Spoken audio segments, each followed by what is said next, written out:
I'm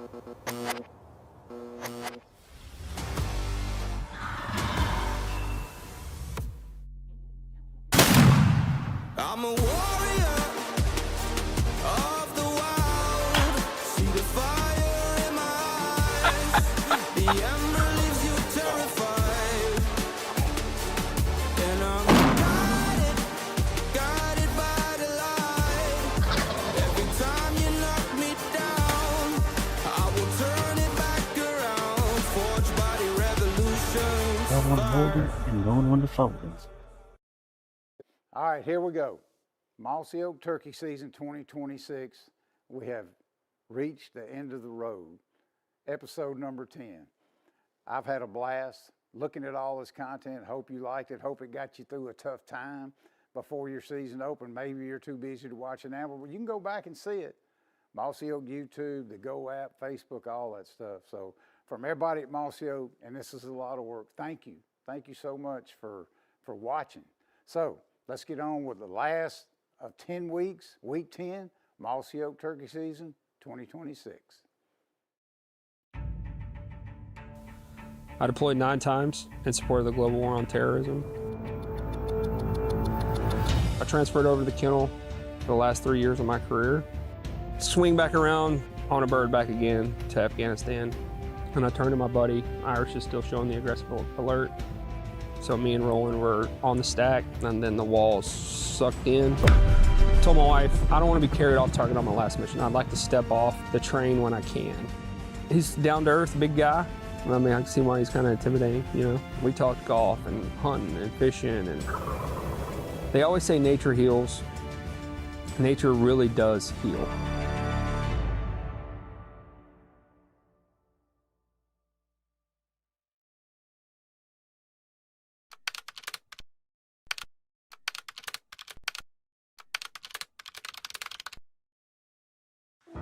My name's Kyle Johnson. I was a staff sergeant in the United States Army.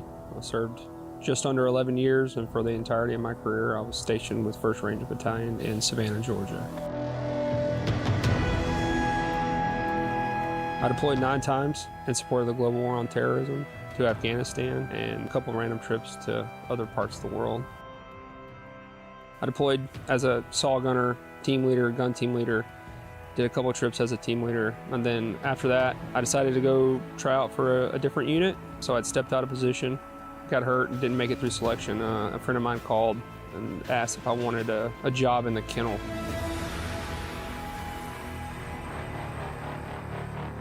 In Ranger Regiment, there's 9 slots for dog handlers within the battalion. Each battalion has their own kennel, and I said sure. So I transferred over to the kennel for the last 3 years of my career.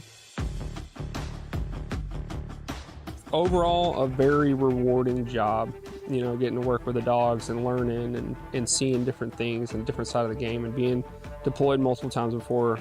You really got to see a different side of the house, working with the dogs, a lot of freedom of maneuver on target and whatnot. 2018, I deployed, took my dog Iris. Iris is a little bitty 55-pound Mal, all black. She was the only female in the kennel. She was mean, but she wasn't overall super aggressive. So June 9th, 10th, so POD of Darkness 9-10 of June 2018, we deployed to Nangarhar to go kill capture a high value target. Upon landing, we had squirters, which are guys that left the compound, and we were tasked, me and the squad were tasked to go find the guys and bring them back. You know, normal day in the park for a dog handler.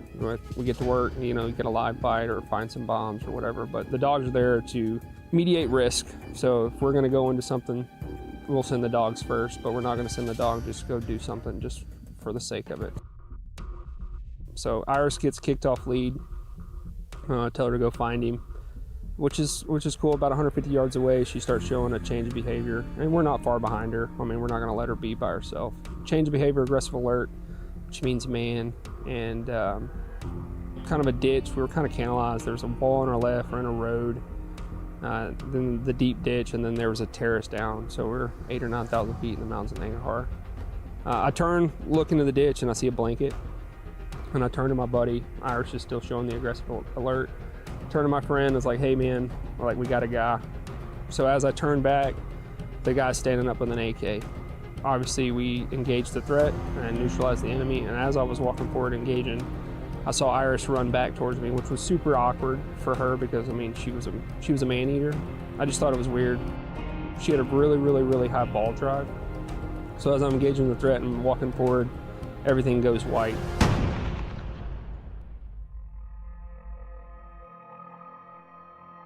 What had happened when I turned to talk to the guy, the dude had tossed a grenade, and then Iris, in all her wisdom, she saw it. I guess she thought it was a ball, but she ran and jumped on it. Grenade went off about 6 feet behind me, Iris on top of it. She passed away, saved 5 Rangers' life. Everybody took some shrapnel. I took about 47 pieces up the backside, you know, from my head to my feet. But overall, very thankful for her. But, I mean, it happens. I mean, they're there to help us.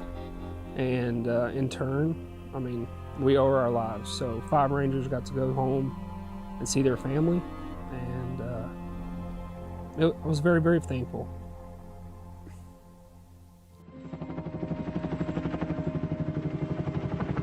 So I get carried off target and stay in the hospital a couple of days. I get sent home. Told my wife, I don't want to be carried off target on my last mission. I'd like to step off the train when I can.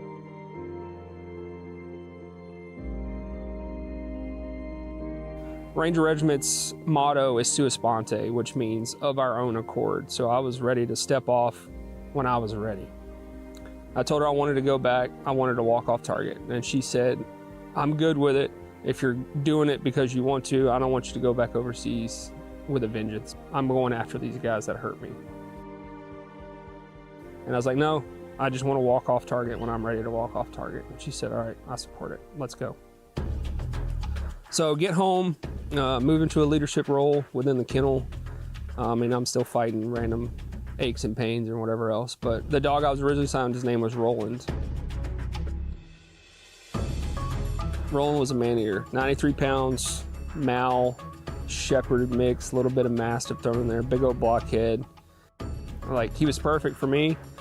I mean, I'm a big guy, and he was a big guy, and we fought every single day.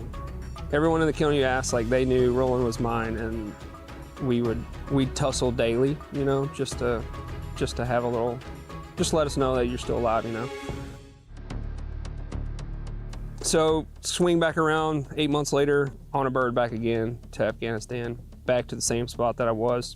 We did a couple good missions, you know, really got to see some things. We got some bites, found some bombs.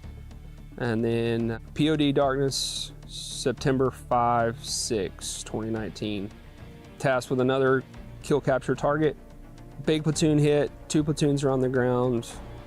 A lot of things were going on. And they wanted us to make entry. And if we were gonna make entry, obviously I'm sending the dog prior to us making entry. So me and Roland were on the stack, ready to go in. So Roland was going first.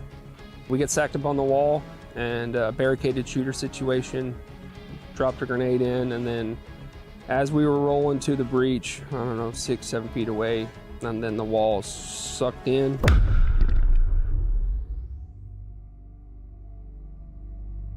Ended up happening, the house blew up and we were stacked up on the side. Because I was on the outside of the guys, they hit me, knocked me out, and then they were all crushed by the wall.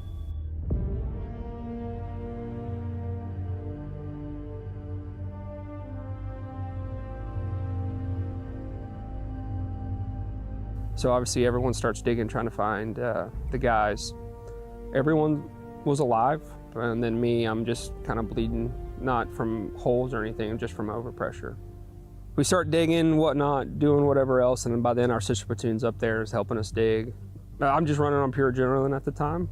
So they knew something was wrong when I sat down Indian style on the edge of the mountain and just Roland sat in my lap. Roland wasn't that type of dog and I wasn't that type of guy. So they knew something was up. I was still coherent, still walking, talking, but I just had blacked out, for lack of a better term.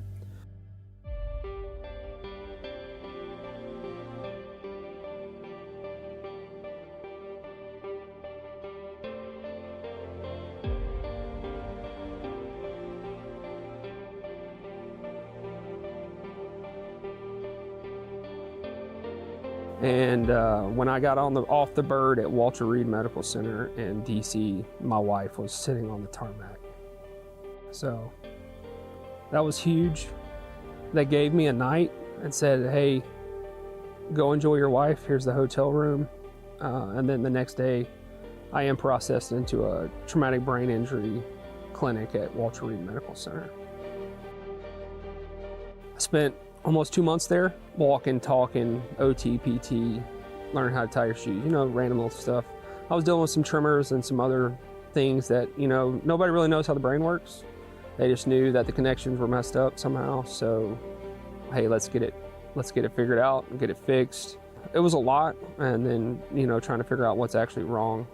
They got it figured out. So a couple good things that came out of that. I mean, obviously I was introduced to a lot of great people that are willing to help, and then I was still alive, you know. So that was end of October of 2019.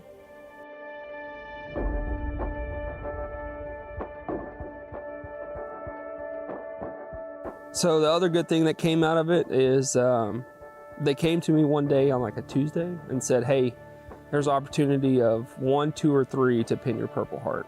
So in all his glory, President Trump flew in, and they flew the 3 guys that got hurt with me that night into Walter Reed, and then President Trump pinned 4 Rangers Purple Heart that day. It was really, really cool. He's down to earth, big guy. I mean, I can see why he's kind of intimidating, you know.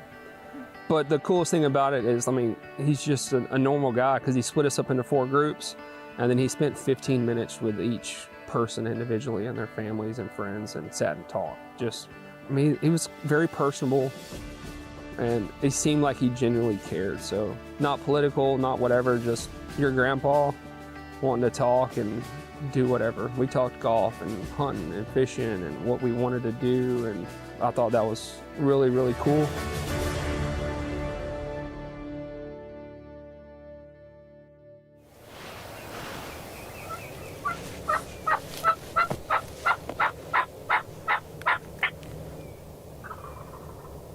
What's he doing? Showing out. That's what he's doing. I've been hunting and fishing since I was 6.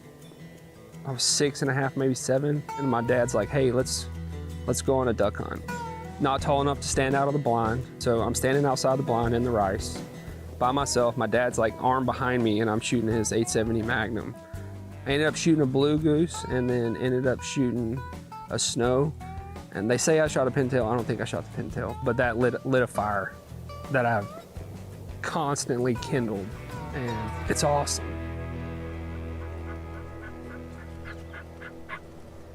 So I did that through the military. That was where I was stationed. Turkey hunting was huge, so got to do some turkey hunting, got to do some deer hunting. And then as I transitioned out, I got connected with a couple of good organizations, and Veterans of Field Foundation. I met Dave Owens. Great guy. I walked in, felt like family, and 2024, got to go up to Northeast Maine for a moose hunt, and ended up getting a very nice bull moose. It was awesome. Like I said, Dave's an amazing guy, and then the whole Veterans of Field Foundation, the way he focuses on the Gold Star family members and then wounded warriors, like his heart's in it, and Dave never takes anything. He's always doing and doing and doing for everybody else. So lo and behold, a couple months later, you know, just check in on Dave, and then I get a phone call, hey, do you want to go shoot a turkey in Florida? And I said, yes, I do.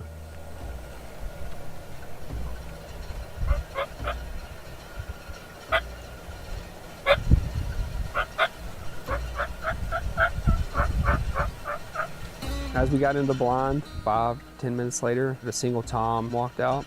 He was strutting probably 100 yards.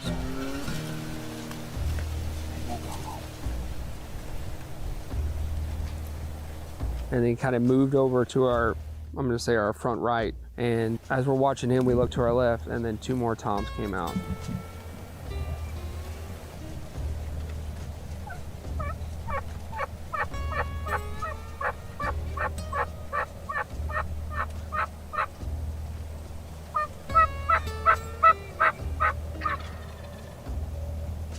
They were younger, so the older Tom was probably 3 or 4, and these two were probably 2. But he didn't like it, so the older Tom pushed out. The 2 stayed for a while, and then something changed. They were probably at 70 yards. Something changed. They didn't like it. Immediately turned around and started getting real skittish. You know, pecking around, clucking. Something, I don't know. Something wasn't right. And then they slowly faded over our left shoulder. Things died down fast. After that, we sat for 2.5, 3 hours. You know, catch a nap. That afternoon sun hit right. You know, drink some water, and then I don't know. We're sitting there talking, and I look up, and There he is. There he is right there. Yep, there he is right there. Dadgum. You see him?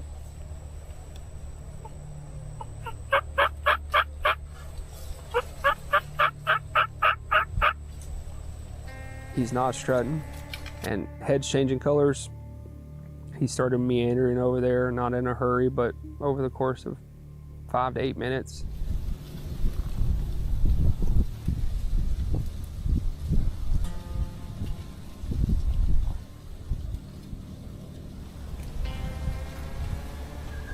Hell yeah.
Oh, buddy. Worth the wait, Are wasn't you it? freaking serious? Oh, boy. Oh, Good job, man. God. Good shot. You smoked him, man. Good. Good job. Oh, man. Was it worth the wait or what? Dude. What do you think? Want to look at Let's it? go look at it. Let's go, man. Oh, Big yeah, bird. dude. I'm excited. Oh, wow. Look at the colors on him. A long wait, but we got him. Yeah, Patience paid off. long afternoon. Oh, my God. Look at it. Where's the hooks? You got some hooks. He's got some hooks He's on him. an old bird. He's a mature bird. Big, strong bird, big spurs, big beard, probably over 20 pounds. And then the way the sun was hitting that afternoon sun, like he was just pure gold sitting out in the sun. It was definitely worth the wait. I can't wait to get back to the lodge and show Dave and Joe and Brandon. I was the last one to do it, but totally worth the wait. Oh man, this is awesome. You earned it, man. Thank you for your services. Man. Seriously. Seriously. Thanks for the support. Yeah, man. Thank you.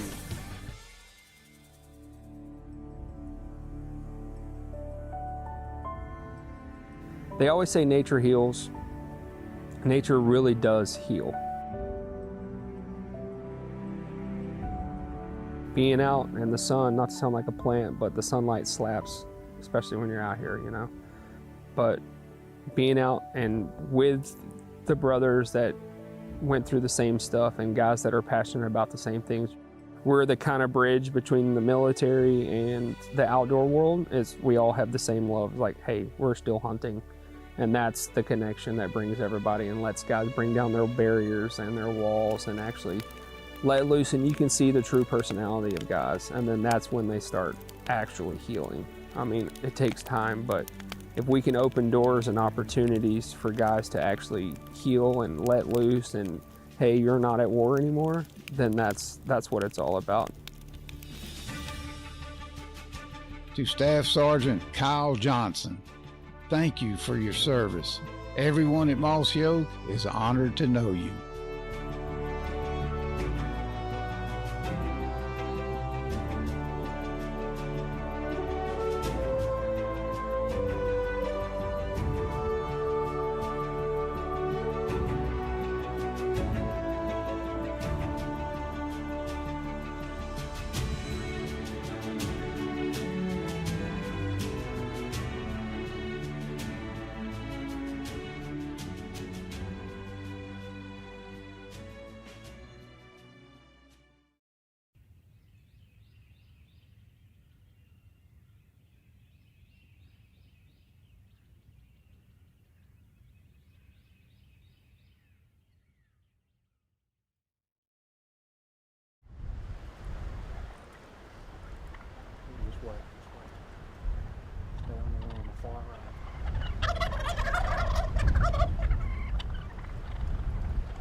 When it comes to spring turkey hunting for snow-crested Merriams in big open country where the possibilities know no bounds and the skies go on forever, Montana is the name of the game.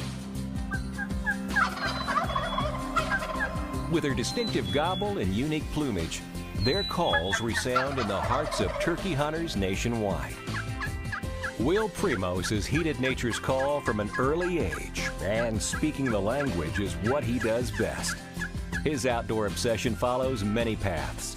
Waterfowl, wapiti, and all critters in between share his time. But nothing occupies his heart like the wild turkey.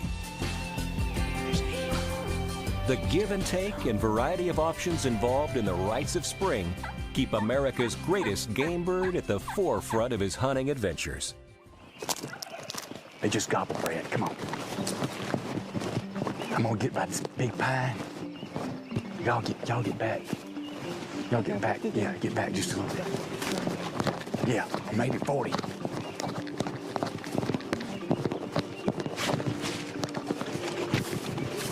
I'm gonna put decoys right out front. I ain't gonna go far because I don't want them to see me.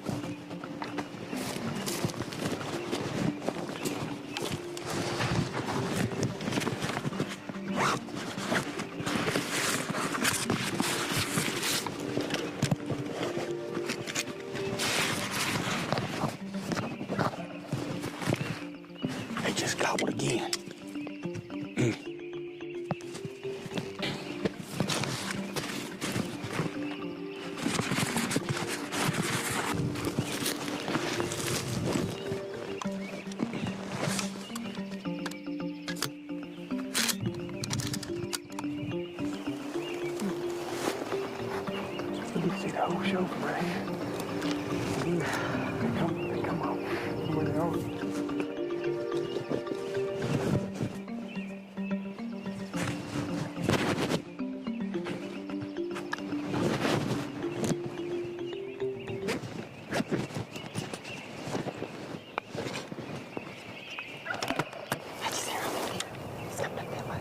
Still in the same spot? I think so.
Those turkeys are still right down there. I'm gonna try to get them in.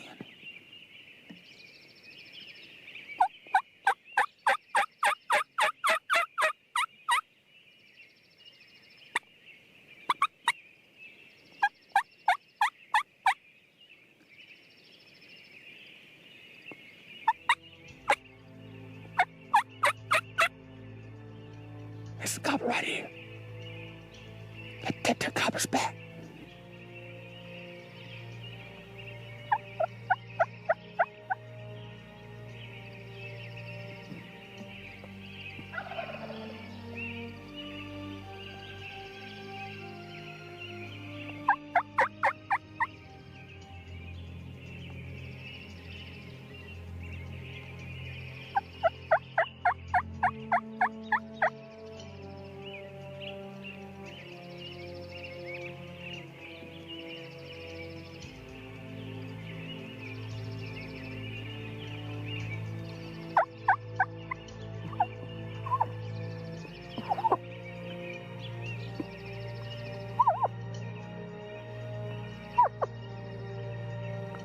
Ready?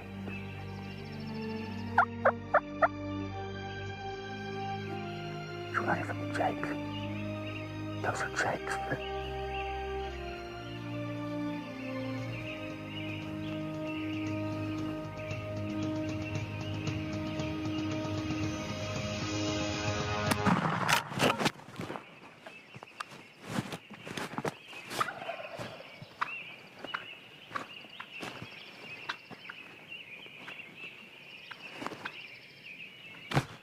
Hey, what you let him get so close for?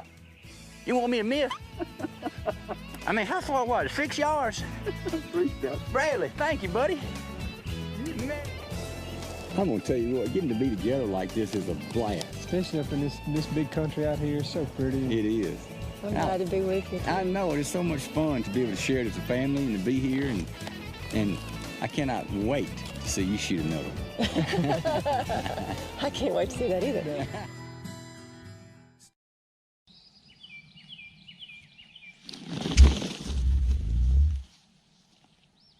To 100, I don't think I lose my enthusiasm.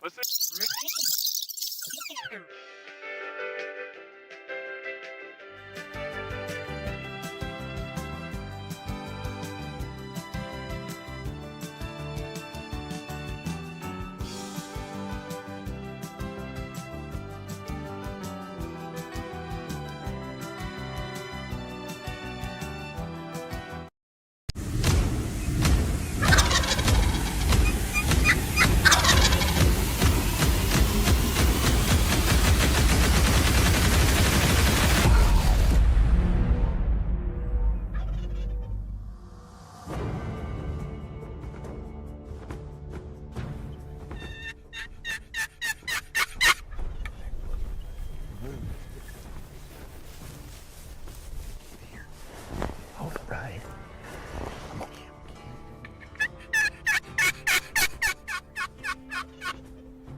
He's moved up. Get behind me. Go get behind me. Get back here and call.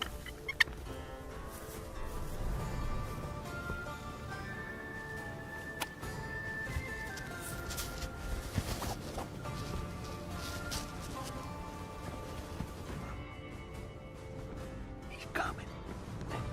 You keep him coming. All right, there he goes. There he goes. Like to see him.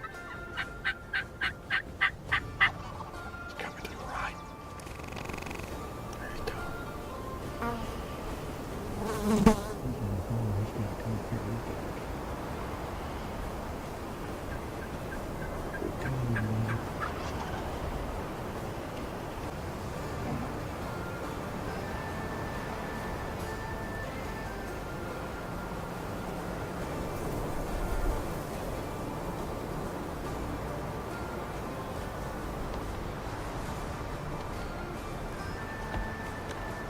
All right, there he goes. I'm gonna take him.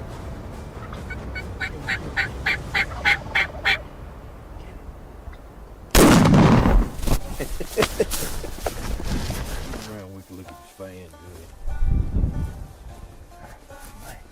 We'll look at the colors in that turkey line. Man, isn't that pretty? Fan, that's pretty. That is real pretty. Wow. This is white. That's a true Merriam there, Bob. What kind of beards you got, Bob? Well, if it's what I saw over there, he ain't got much of any. Yeah. Look at there. Can you see that? Golly. Yeah. They say it freezes and the ice breaks them off. That's exactly what it looks like. There's no doubt what happened there. Yeah, but he's got some good spurs. He's got good spurs. I mean, that's a I'd say. 3-year-old, Yeah, or maybe 4. I mean, he's sharp. But that's That fan's just what's pretty. That's what you come all the way out here for. that right there. Yeah.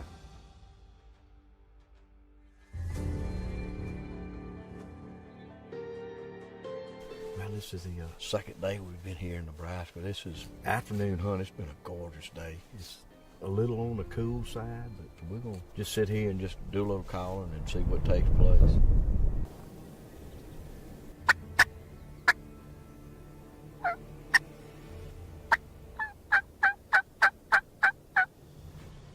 Sound like a turkey gobbling back behind us across this ravine. I don't know, they may come across this ravine. It's still early in the day. I see the hen. Oh, there's a gobbler too.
Boy, it's a fine bird. That's a nice bird right there. This is what I love about these man. Look at all that white on this. That's a big old fan too. It's a beautiful Merriam right there. Yes, he is. Big old fat thing. What a beautiful hunt. That's unbelievable. What's he got? Maybe 10-inch beard? I would say so. Yeah, that's a long 10, old 10 beard. and a half. I tell you, he's a big body man. Yeah. He doesn't have much for spurs, but I would say this bird's at least 3 years old. But this is what I came to Nebraska for. You bet. That's that pretty fan right a there. beautiful fan. Really It nice is. white tips on him.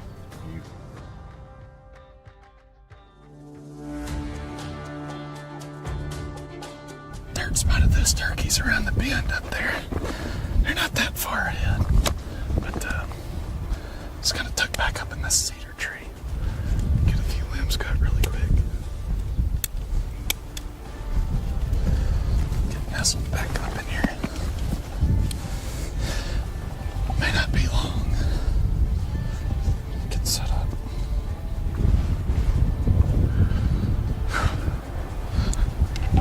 There we go.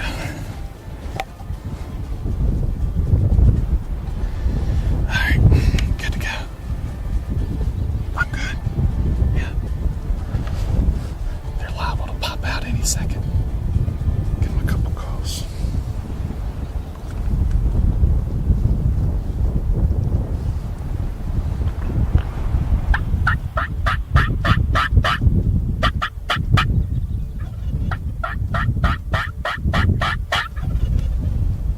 You ready?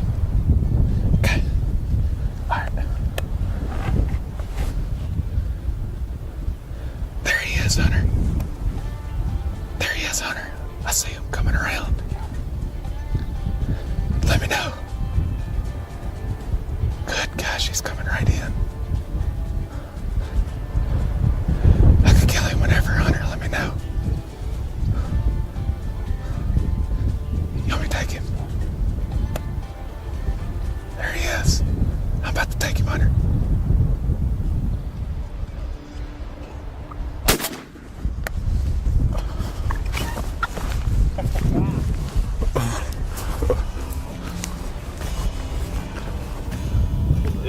dude, especially in the wind. Oh my gosh. Look at the hooks, dude. That's incredible. That's a good beard, too. Oh, yeah, that's a good What, I mean, that's probably 10 inches. For a Merriam, I mean, that's as good a beard and as good a spurs as you're Yeah. gonna get. I mean, I've filmed tons and tons of turkeys out in this part of the world. I've never seen hooks quite that sharp before. Well, should we head that way? Yeah, let me carry you. This is a heavy bird. Yeah. Trust me, I don't mind it after all that.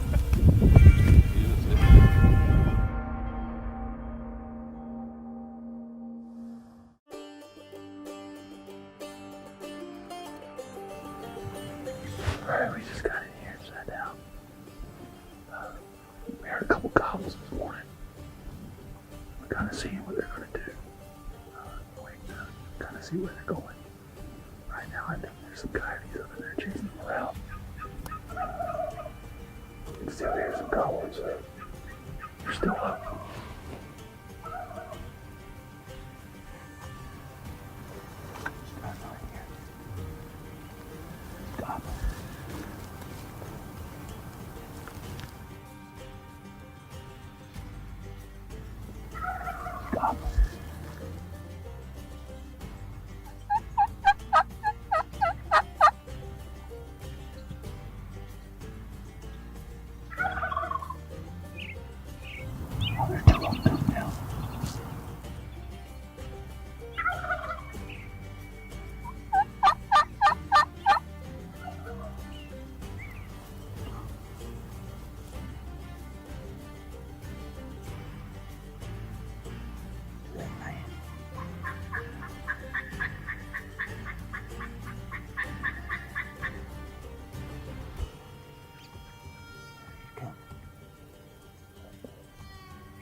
Go behind that tree, get your gun up. Go. Go. Now.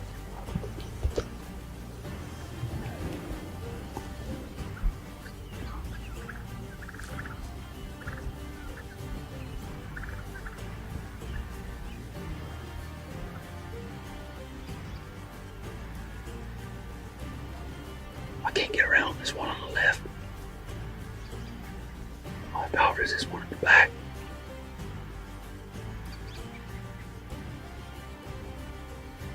Door in the back.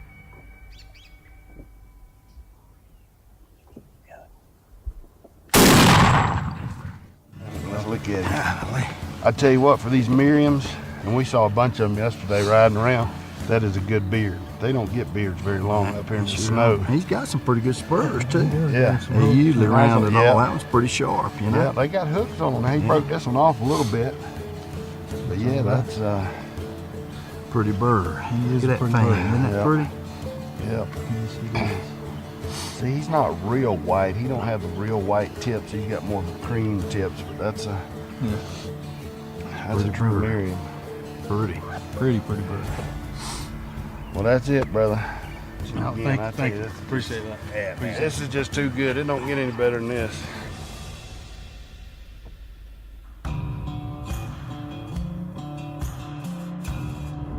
Get on over closer to it. You can see some birds over there. Right. See. Right here. We'll see there. Yeah, that's a longbeard right there. Sure is. I don't think we can get down. Can we get down in that bottom? We better try and get in this brush, use the wind. Okay. Cool. Kind of take our all off that way.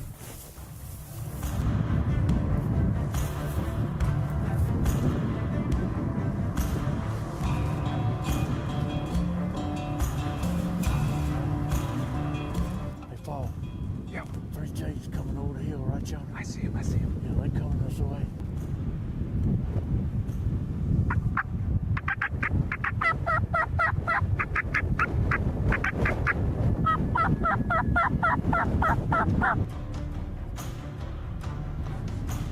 Greg, there he is.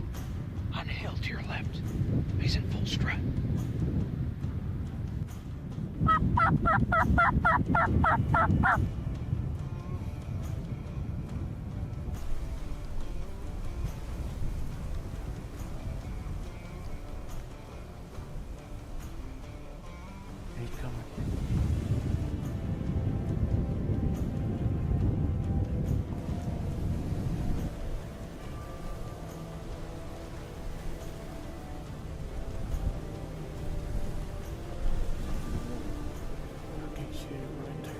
bushes over there.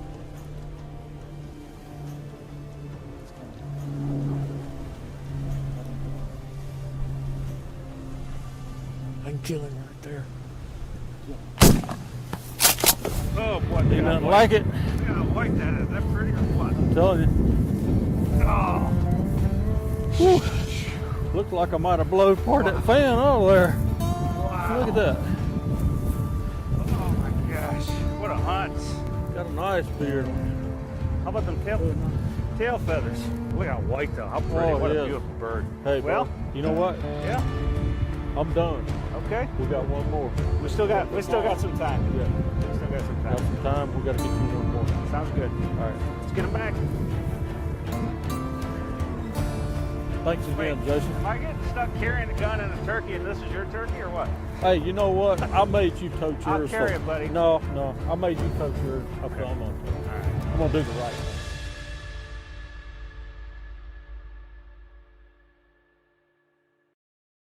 Just be still.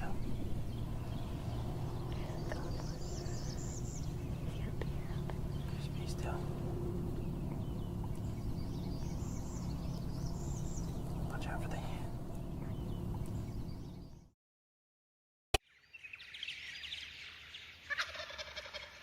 Finish on it, it stiffens it up too. Yep. For some reason, like a year or two down the road, that's when you really know how good the call is going to be. After it's been used, you know, when people call on it, you start forming that angel wing under the lid.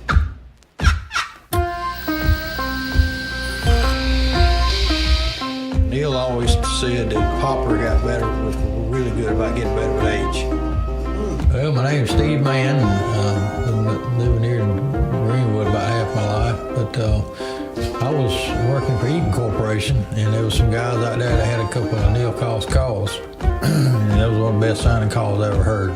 What we're gonna do now, we're gonna go over here and draw a line across the top so we know how to drill out our sound chamber. We'd strike birds with that call on days when you couldn't get them gobbling nothing else. When I found out Neil lived very close here in Greenwood, I decided I wanted to go meet him. And I started going out in the shop with him, watching him make calls. And then, so when I started doing that, I started getting really interested in learning to make calls. And I remember the first time I asked him, he told me no. This is Neil's pattern that he made for box calls. Later on, he went to the NWTL convention in Atlanta, Georgia. And we got up there, and he was getting an award that night. So I took video camera to video him, the footage of it. And Neil was feeling good that night, you know, and I think he had a few drinks in him, you know, and he said, "Boy, you still want to learn how to make them turkey calls?" I said, "Yes, sir, I do."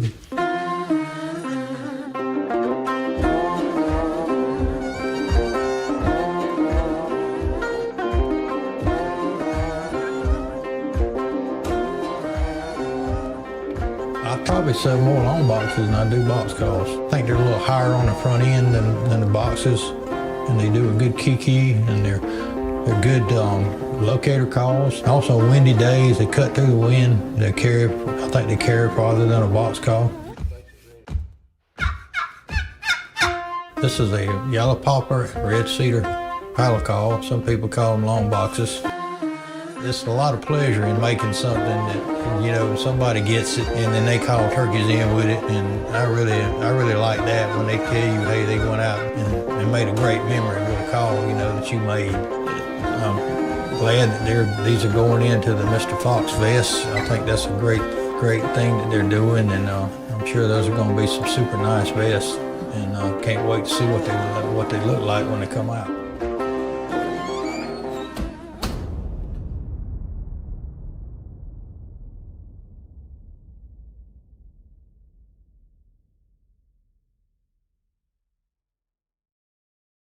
Well, tomorrow's the opening day, and we left.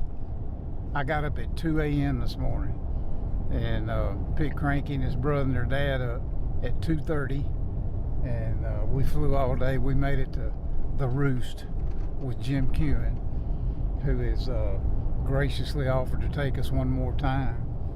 And sadly, this is the kind of the swan song for this deal. Jim's he's had enough. He has a real full-time job. How he's balanced that his whole career out here at the roost, I don't know. But it's kind of fitting I'm out here because I told him I've been mooching off of him for 20 years. One of the first ones out here, and so we're back for the last time, and he's going to take Cranky and his brother Matt. We're looking for a Miriam now. The thought of passing up a Rio, strutting it full, that don't compute with me. We'll just have to see how that goes. But anyway, it's going to be quite the adventure. So I want to kind of relive y'all's hunts. And I'm going to do Cranky first because I was with him. Y'all keep in mind the whole reason behind this was for these two boys to finish their Grand Slam. They had them a Florida turkey and some Easterns, and they killed Rios when they were like 5, very young. And so they needed that Miriam, and we've been looking pictures and all that. And the roost out there in central Nebraska has both. I went with Cranky, Ben, a.k.a. Cranky, and Matt went with his dad. And you remember your guide's name? Caleb Pressler. The Dr. Death. Dr. Death. How much fun was he? Oh, that was awesome. B14. Excuse me, B14. We got to get by.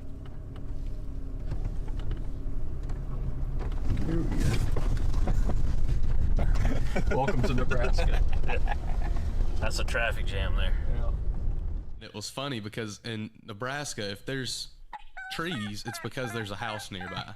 You can't go out in the middle of one of the giant, prairies or fields and expect there to be a turkey roosted. Sand hills. No trees, right? Sand hills. So anytime you're roosting the turkeys, you're going to be near somebody's house. Old ranch house, old farmhouse, it's abandoned something.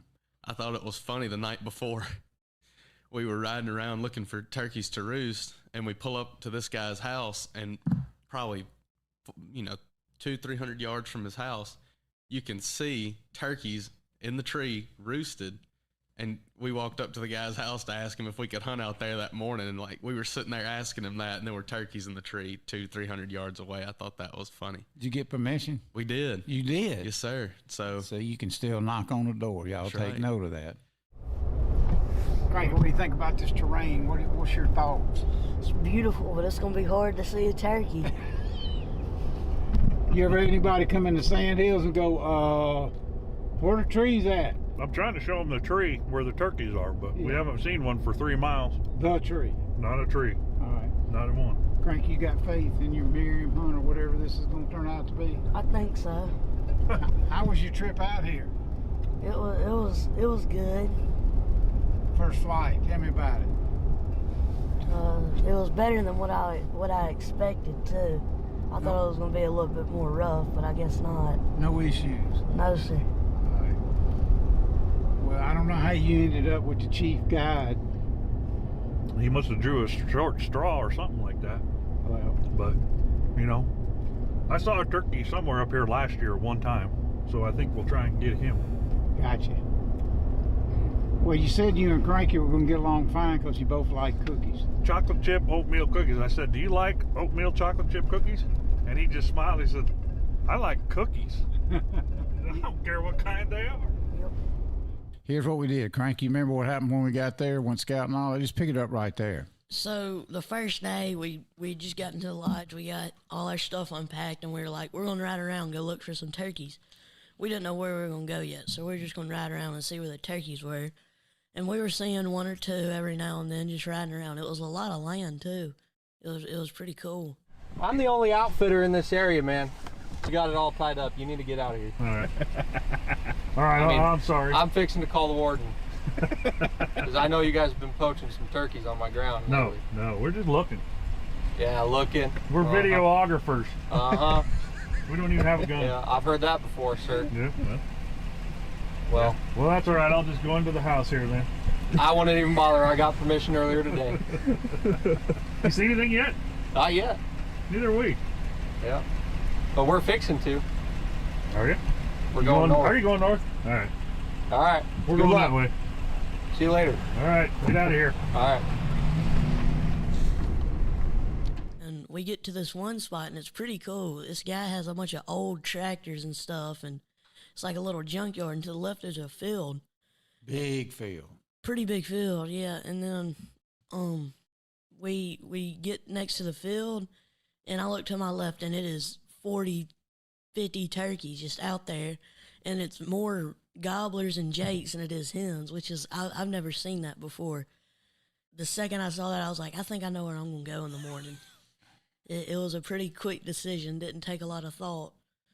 Long story short, we see them all get roosted, and pretty cool. They're all in the same tree, all of them. It's a giant, it was 2 trees. It was 2 big old trees, and it was, I think they were cottonwood trees or yes, something. that's what I was thinking about. And then, and we saw, I think, 2 big old, they call them silverbacks out there. We saw 2 big Miriams. The rest of them were Rios. One of the Miriam's beards was dragging the ground. He was a big boy. Real big. And we kind of we stayed there, just kind of hunkered down until they got up in the trees. Mm-hmm. And you decided, you asked Mr. Jim Kewen, can I come back here? And he just giggled and said, no, we can't hunt this. we picked where we were going to go in the morning, pretty much. Went back, we told everybody we only saw like 2 jakes and stuff, nothing much. And that night it was hard to go to sleep knowing what was going to happen in the morning, because I've never been so confident in a turkey hunt as I was then.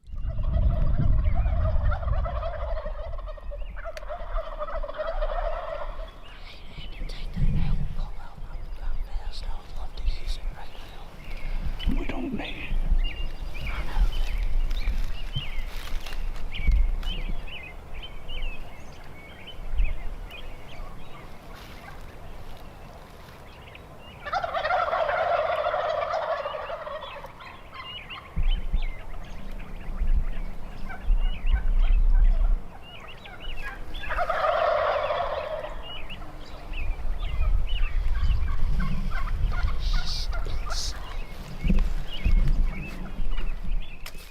So me and Pop, we leave pretty early, which is early for them. They usually leave at like 7 o'clock, which is weird to me, because in Mississippi you usually gotta beat the turkeys.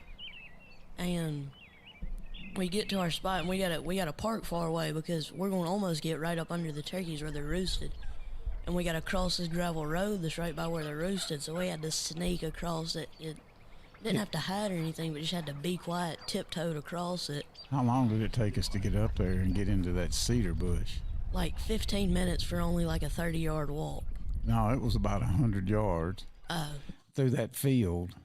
And then when we got to the gravel road, I said, Cranky, you got the toe walk here. And he did a fabulous job. Tell him where we set up and what it felt like and what it was, where we were sitting.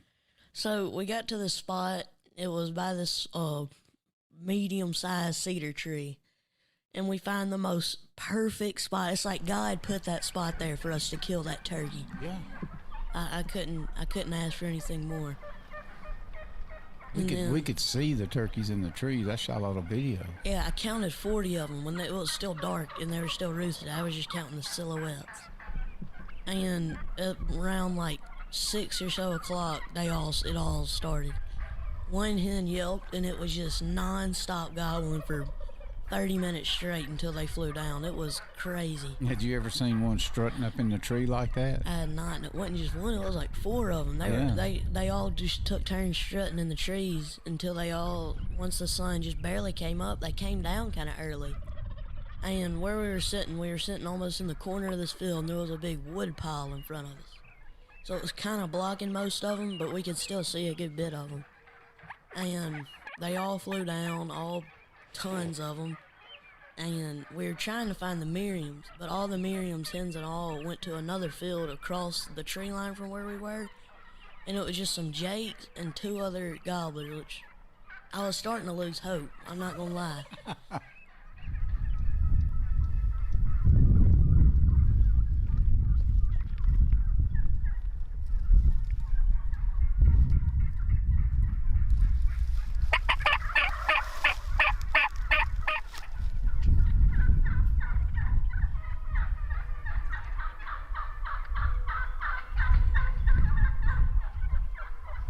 Eventually, there was a group of 2 gobblers, and they were about to leave. And we got one to start coming towards us. He actually answered us, didn't he? Mm-hmm. Yes, sir. And then He got behind that wood pile for a while, and then he just walks out, and history was made.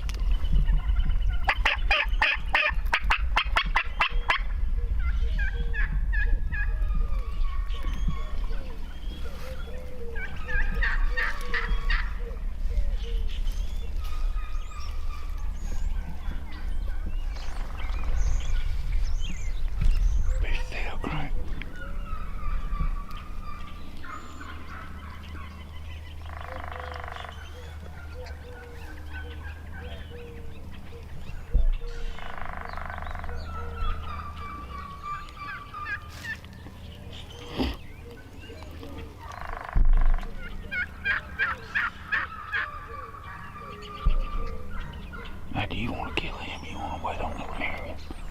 What do you think? I don't care. Is he close enough? What? Is he close enough? What? Is he close enough? Oh, yeah.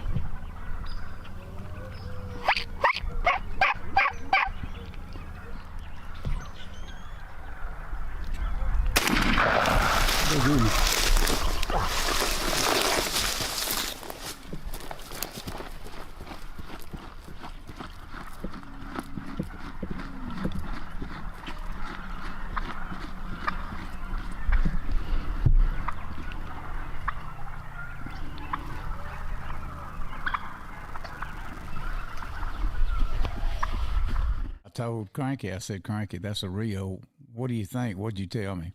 I came here to kill a turkey. So that Miriam stuff went out the window. Yes, sir. And, man, it was pretty. And it was quick. Now, he stretched it out there, but they flew down and they do what turkeys do. There was a little fight going on and all that, but they all kind of went the opposite way. And these two kind of came back through that big hedgerow.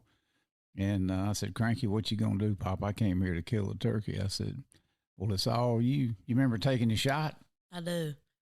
It was a good shot. It was perfect. I never seen a turkey not flop like that, but I'm not sad I didn't get a Miriam because that means we got to go back.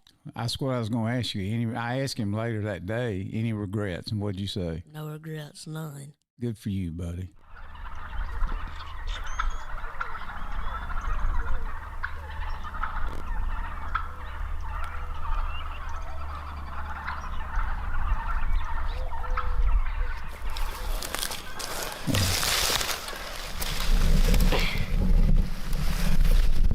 Oh, yeah. Well, congratulations. Yes, sir. The Miriams went that way. Yeah, they went into that road and went into that other field. Hey, we got us one. That's all that matters. That's all that matters. Come on. I came to kill a turkey. Do what? Said I came to kill a turkey. We can get a Miriam later. Yes, sir. Good job, buddy. Yes, sir. I was kind of texting back and forth with Matt's dad. Matt's notorious for not answering the text, but I learned later why. But we sent you a text of that dead turkey like at 7:20. What'd you think? I just want to mention, Crank's story's real short. That's because he killed his turkey, and they sent us a picture of his turkey on the ground before our turkeys came out of the tree. Y'all were still looking at roosted turkeys? We were still looking at roosted turkeys. Well, I asked Cranky before we left. I said, now, who do you want to hunt with? It's going to be, I told him about Caleb and how good he is, and he's really young. He's real aggressive and all that. Or you can go with me and Jim Kewen, who's the owner. What'd you say? I said, Mr. Jim. He said, he probably has a lot of spots. And I was like, that's some good reasoning. That was some of the most gobbling I've heard in a morning. Even at the roost. Oh, my goodness, man. What do you think? That's awesome. That's awesome. Man of many words. I said, you want to shoot that one? He said, I came here to kill a turkey. I said, well, kill it. He was about 45 yards. Was he really? Dropped him. Yeah, Boy, you guys had to be in it this morning. Oh, I got it. Jim and I talked about it. Could you see him silhouetted up there in the trees? Oh, trees, flying down the whole 9 yards. It looked like it was raining turkeys. I could only see just a little gap with my binos, and man, it was raining turkeys out of that tree. Only at the roost. You see why I'm about to cry, don't you? Hey, thank you, my brother. Hey. I was happy to do it.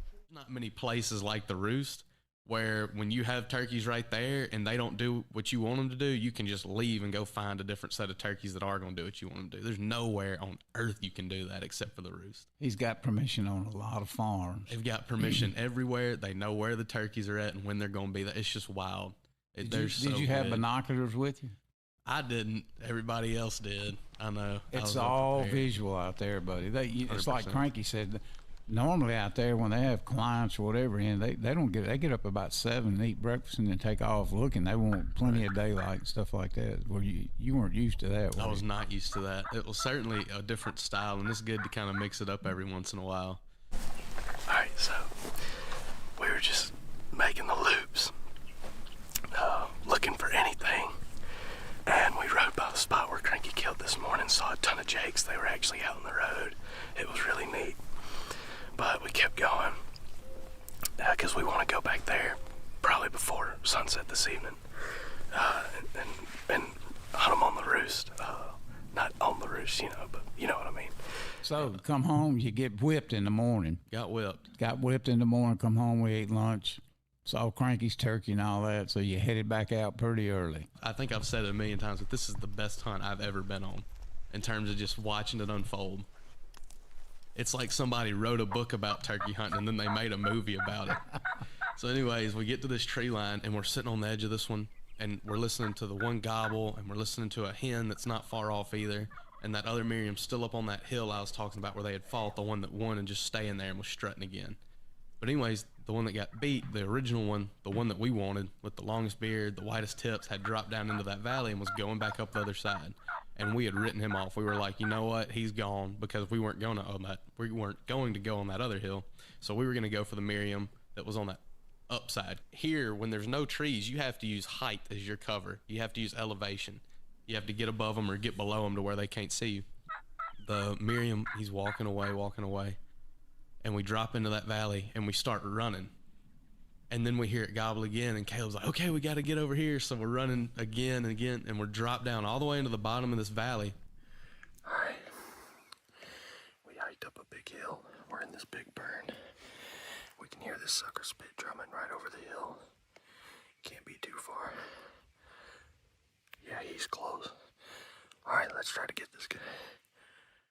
And he's like, give it 10 seconds. And I'm not even joking. We had sat down. I'm heavy breathing. Heart rate's way up high. I got an Apple Watch. It's telling me you need to chill out.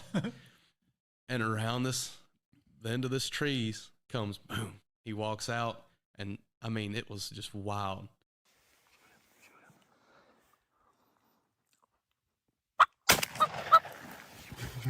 Go get him.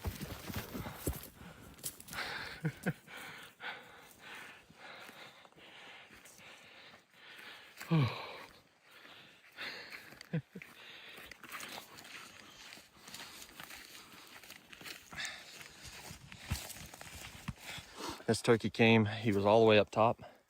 We had the center ridge. We were up there. And when he got down below the skyline, we hauled butt, got to right there, and just set up, no decoy, and waited for him to come through here. And he popped out.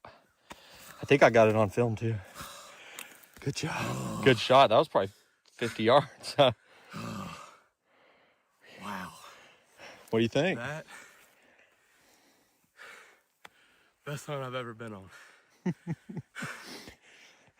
That takes the cake. Love to hear it. What a beautiful place, man. All this green. Look at those white tips. That's a true Miriam. Hell yeah. But it was just wild how everything we did, every move we made was like, well, the hen could have seen us, or he could have come down from the hill and seen us, or he could have come from over there and seen us. Like, everything we did was done so fast and so effectively that, like, 1 second of difference and we'd have been busted and, like, ended the hunt. But it was just, it was really something to witness. You rolled him. Rolled him. Waited on the big Miriam.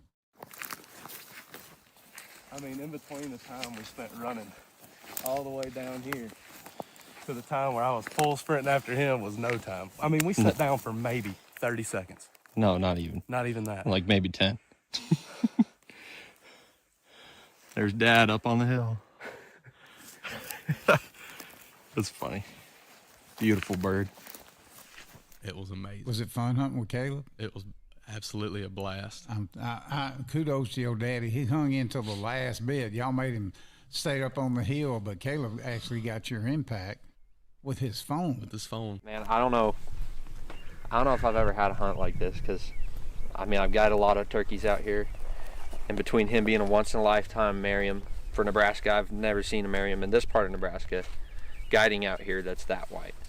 And between that, totally fooling him running over the hill gobbling, then us getting busted, and then almost getting him at 70 yards, if we could just get a little bit closer, and then him going down, us having to be patient, then another Tom runs over the hill, and then we got this beautiful scenery, and then sitting there and just watching them all night long. And then, you know, you're sitting there for an hour and a half or whatever, and they're 400 yards away, and you never dream, like, they got hens, toms, you never dream you're gonna actually get that tom, you know, because we wanted to. We said that's the bird we want. And we had to swallow that pill at one point that was like, we're gonna have to let him go and go after option number 2 on the other ridge. Yeah, I told you down there, I said that bird's gone, we're gonna go up there and get him. He said yes sir. So I don't know why he's calling me sir, but but we got it done. Mississippi thing. Yeah. That was something. He put on a good show for his last day. Right on. That was so cool. Look at them iridescents. Man, he's beautiful. Let's go back. Well, I'm glad y'all had a good time, and I'm glad we got to go with Jim, because he's, I don't know if he's shutting down the roost. I don't know if he's going to sell or what happened, but he's out. He's retiring now, and I've been going out there for a long time. And more than I wanted him to get a Merriam for a Grand Slam, I wanted him to go hunting at the roost.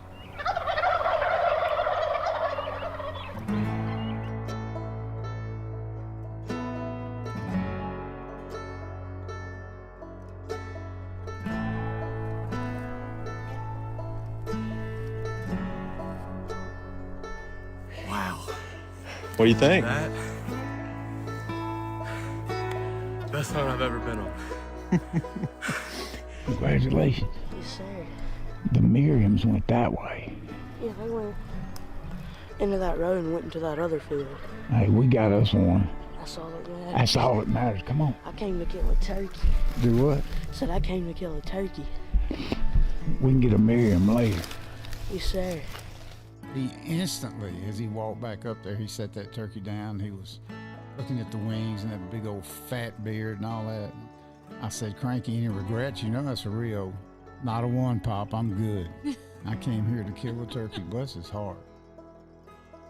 Still no regrets, huh, Crank? None. No, sir. All right. Congratulations, fellas. Thank you. Thank you.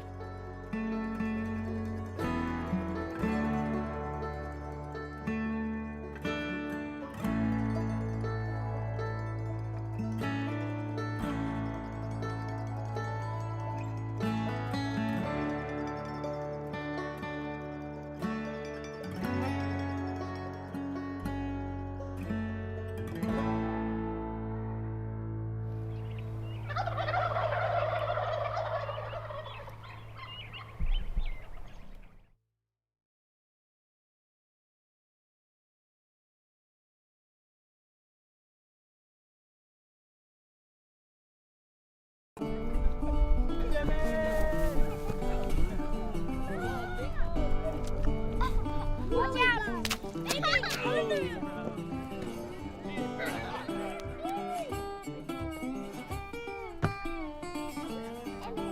Okay, hold it. You did that? Oh my gosh. Is Uncle Daniel the silliest? You want to do? Okay, wait, let it. Come here, Annabelle. You can go next.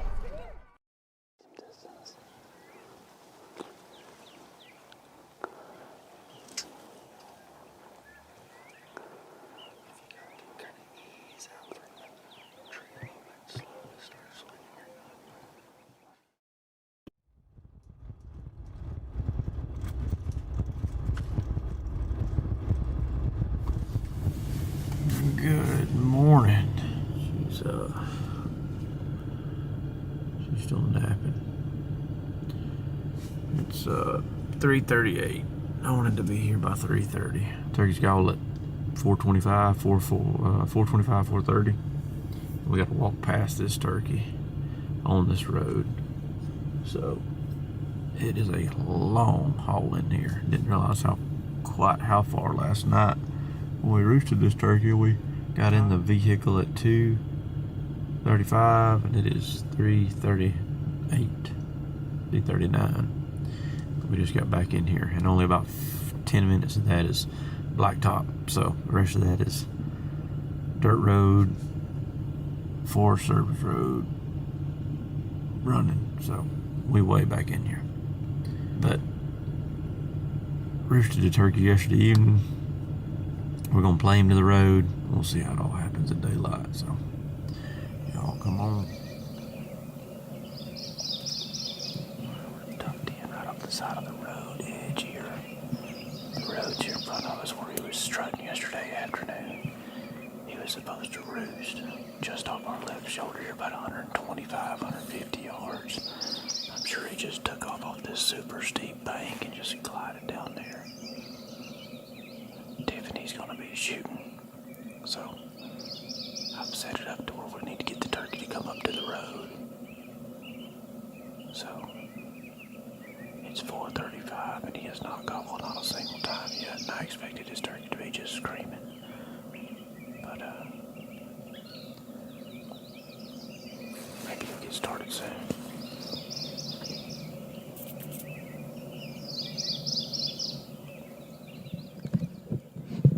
Alright, I'm completely dumbfounded. I don't know what's going on. This turkey was right here at 150 yards. Just last night he was strutting right here in the road all evening. We've watched him from the top of that mountain. We've came in here and set up. Got a beautiful setup, I thought. Turkey's not said a word. I mean, they've done flown down right now. I'm sure we done killed a turkey by this time yesterday. Had one turkey gobble straight out in front of us here for several hundred yards. I mean, he sounds like he's forever away. I don't know if something happened during the night. Had a lot of rain push in last night, but I mean, I don't know. Nothing is making sense at the moment.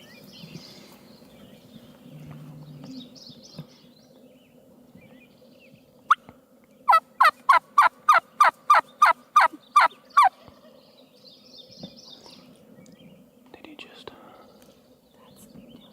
Yeah.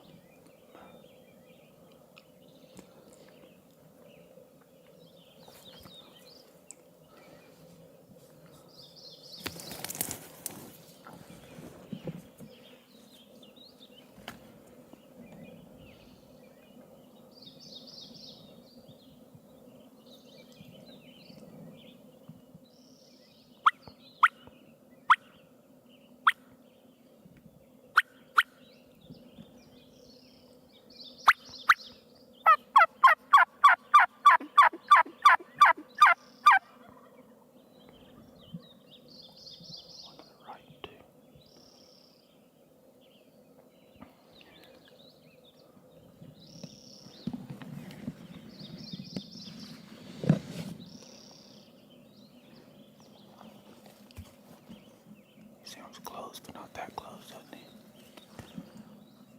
When someone closer and then he gobbled again, it sounds like he went farther away.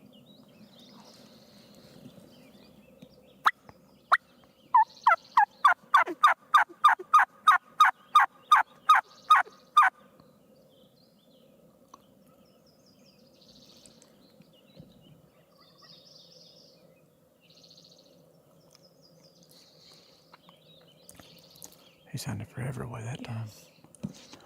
I'm wondering if he's on that road. Maybe he's just straight across from it. Now he's making that dip in. You know what I'm saying? The way that road dips in.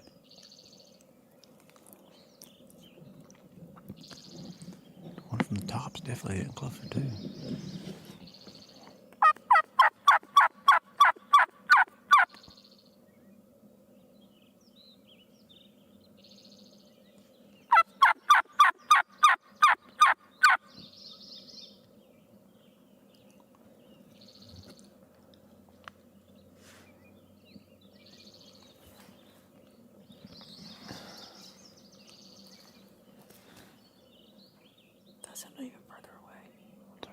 see. If he's following that road, that's what it's going to sound like when he dips back into those little deep swells. It's going to be muffled. He comes out on the outside, it's going to blow their hats off.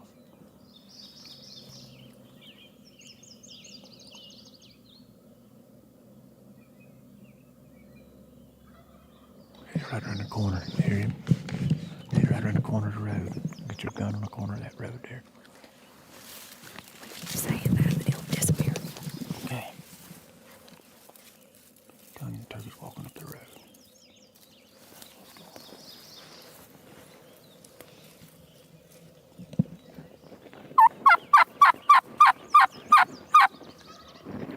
Are you ready?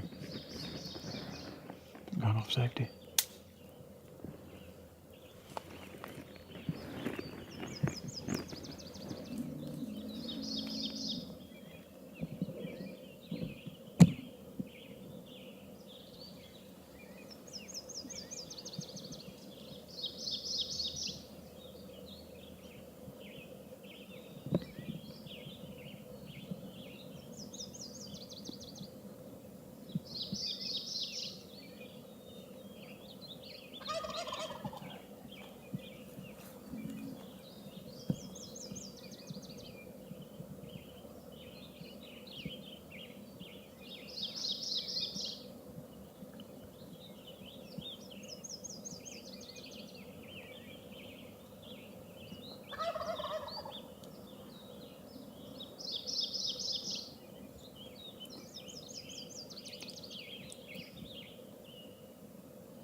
Good shot. Like everything was going numb. I was ready to shoot him. Let me go get him before he tears himself up.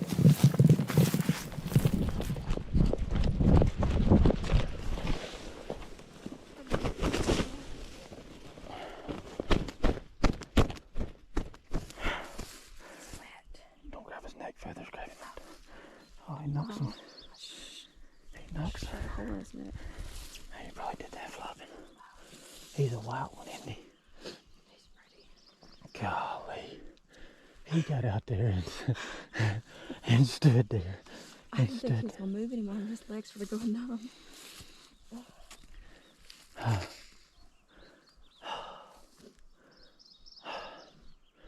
God, that was a good one. Look at his wings where he's been dragging him in these dang gravel roads. I mean, you don't get more. I mean, he is filed them things off. Look at the backdrop. Look where this turkey called home. Oh no. How incredible is that?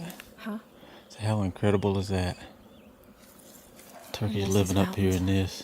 Guys, I'm gonna give y'all a quick recap, real quick. I'm gonna talk fast, so pay attention. Here's the bend in the road that we set up on to kill the turkey on. Here's our little hide. This little bush, this little tree right there. There's our little hide. Oh wait, right there. Right here. And from there, you can see to where we can see around the bend in the road. And the point of the road to come down was 44 yards. So we had to get him around that point in the road. Yesterday evening, we saw this turkey from way on top of this mountain up here. We're way up there. And I looked down there and saw a little black round dot. And I said, look, the binos on it. There was a gobbler and two hens right here in the bend in the road. I had this long, tall tree from where I was at. I had him roosted right below it. Dropped a pin. We were set. I said, we're going to get in that bend in the road. He's going to pitch in to the side right here and walk right up to us. But now, what I think happened, I think he pitched out. The thing is, we never heard turkey off the roost. So I don't know if I overshot it. I don't know if he was roosted way down there the whole morning, or if he was just roosted right here and nothing. I mean, we didn't hear anything gobble until by the time we killed the turkey yesterday. Anyway, what I think happened is the turkey was roosted down here. They didn't gobble much off the roost. When he pitched into the side of the ridge, he couldn't come up through this. This is what you can't tell in a topo or satellite or whatever. This clear cut has grown up with a bunch of, I think they call that stuff 9 bark and whatever else. Just thick stuff. But I noticed down here, the clear cut kind of cleans up. Turkey was roosted right down there.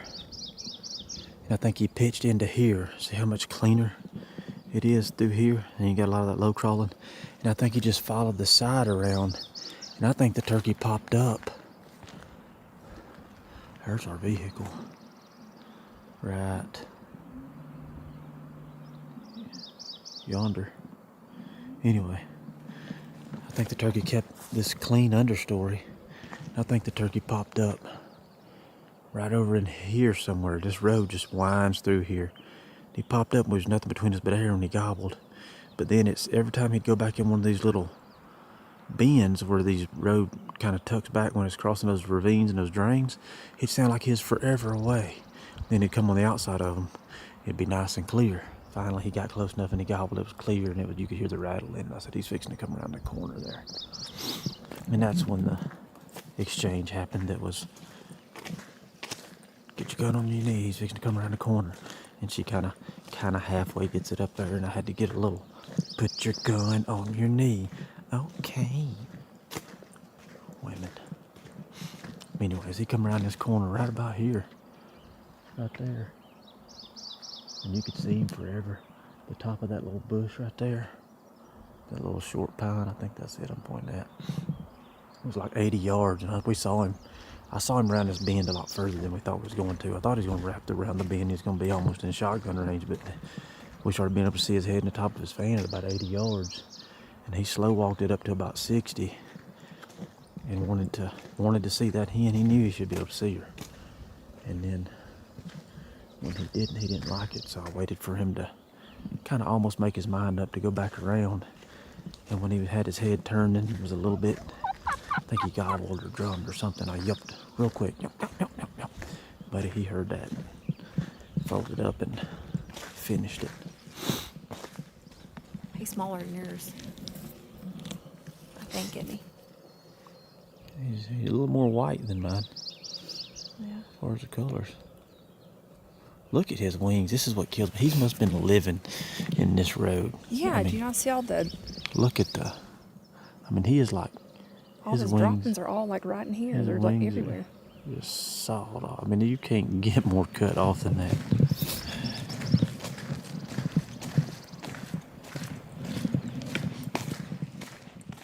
Tell me when you're ready.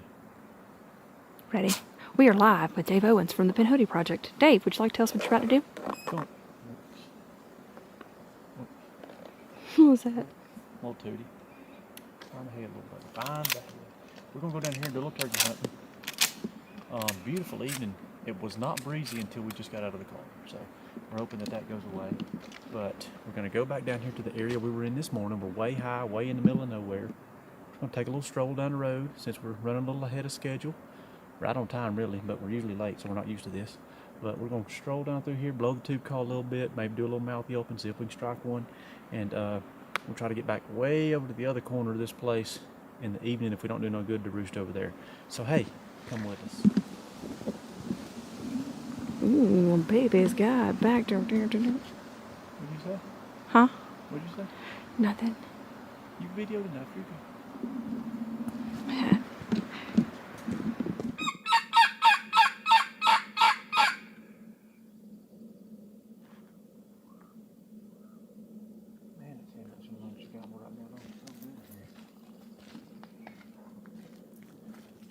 We went on a little run around this evening without any luck, and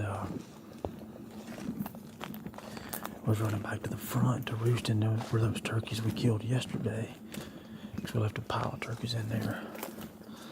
But we weren't too far from where we have been all evening and just about run over a whole flock of turkeys, a pair of longbeards, Jake, I think it was 4 hens, standing in the flipping road.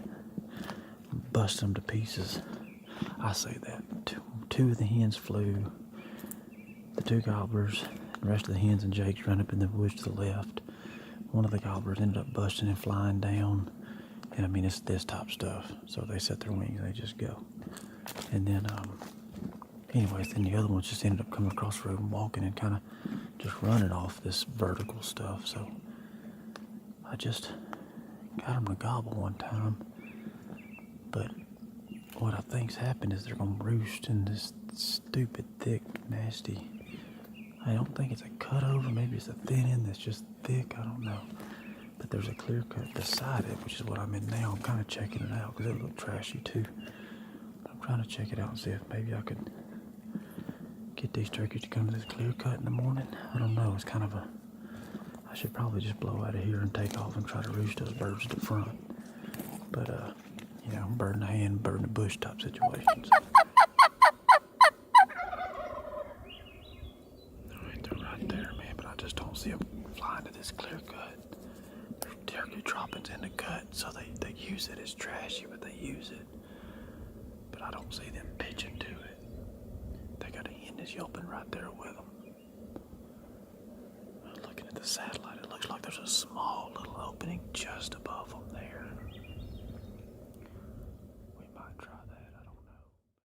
All right, here we go, halfway through week 10.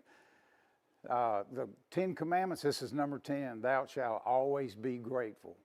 Now that should be self-explanatory. But, you know, after the NWTF convention, I follow social media a lot, and I could see great stuff. I was wanting to see who all was there, because we stay so busy you can't see everybody. Saw some negative comments. I'm like, really? About, oh, there wasn't any real turkey hunters there, or them old guys don't know what they're doing. I was like, look, here's the deal. You should be, anytime you get to go turkey hunting, I don't care who it is, where it is, what it is, you should be grateful. A successful hunt doesn't always end with a trigger pull. It may be the best joke you ever heard, the best sunrise you ever saw, your best buddy. You gotta be grateful. Me personally, I'm grateful for a lot of things. Let me tell you what I'm grateful for. I'm grateful for seeing all them young people, whether they're an influencer or maybe they hadn't hunted as much as Harold Knight or Bentley, whatever. I'm grateful that we got them to pass it on too, because that generation is going to change whether you like it or not. So look, be a teacher, be gracious, and be grateful. That's the last commandment.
Well, this week, Dad and I are heading to the Buckeye State.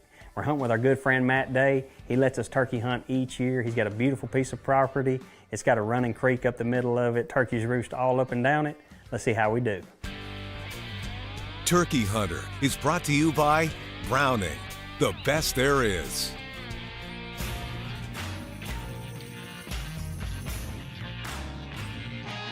Well, we are in Ohio, and it is a beautiful day. Spring has sprung here, and we're heading to our buddy Matt Day's. We hunt with him each year and heading back this year. We just left Kentucky, had a great hunt. We actually hunting really close to where Matt lives. We didn't have but an hour drive, so we're gonna slip over here and see if we can find a place set up this afternoon. I know where we're gonna set up because he ain't gonna have it any other way. He's wanting to set up where we always set up and kill turkeys. And I feel him. If it ain't broke, don't fix it. So we're gonna get over here and see what it's like, and maybe cut us some brush for in the morning and get acclimated. Maybe go over here to the Amish store, get a chocolate pie and get some groceries, and get after some Ohio birds in the morning. You fired up? I'm ecstatic. I look forward to it every year. It's a fun place to hunt. Matt always has turkeys, and hopefully he does this year. Well, we arrive at Matt's, we get unloaded, and we head up to the spot that we always hunt so Dad can put his half blind up. Hey, what are you doing? Building a bushwhack shack here in Ohio. Getting ready for in the morning. We've had luck right here in this spot in the past, so got a lot of confidence in it. All right, there's Matt. These turkeys love this high point right here. They like to roost right here in the back of the field, and it's just pretty much the same thing every year. We have success right here. Look at the turkey tracks. We're gonna get ready, make us a little blind right here. That way we can just get in the morning, put our decoys out, and hopefully get turkey dead right here. Look here, guys. Out here on the pond, do a little crappie fishing in this boat. I've caught probably 6 or 8 so far. We're gonna fry some crappie up tonight. Well, we hit the ponds and spend the rest of the afternoon crappie fishing, and then we ease up to the house and fry these crappie up.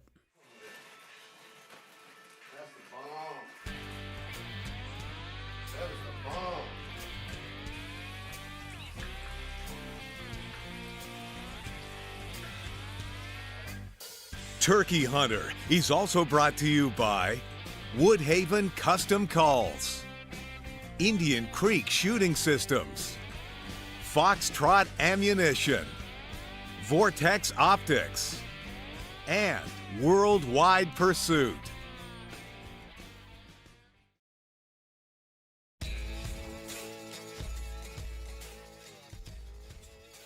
It's opening morning here in Ohio. We didn't roost any turkeys last night, but when we was building our little blind up there, we saw several turkey tracks, and we checked some cameras, and there's been a gobbler up there hanging pretty regular. They like to roost right there. they have every year. And we're gonna go over there and get our same spot there and see what gobbles this morning. It's almost 70 degrees this morning, which is a little different than what we're used to. We've been hunting at about 40 degrees each morning, but I think they'll still gobble. It's a little hazy, but we're gonna slip up here. We got, I don't know, 35 minutes before it starts cracking, so we're gonna ease up there, see if we can't get a Ohio bird this morning.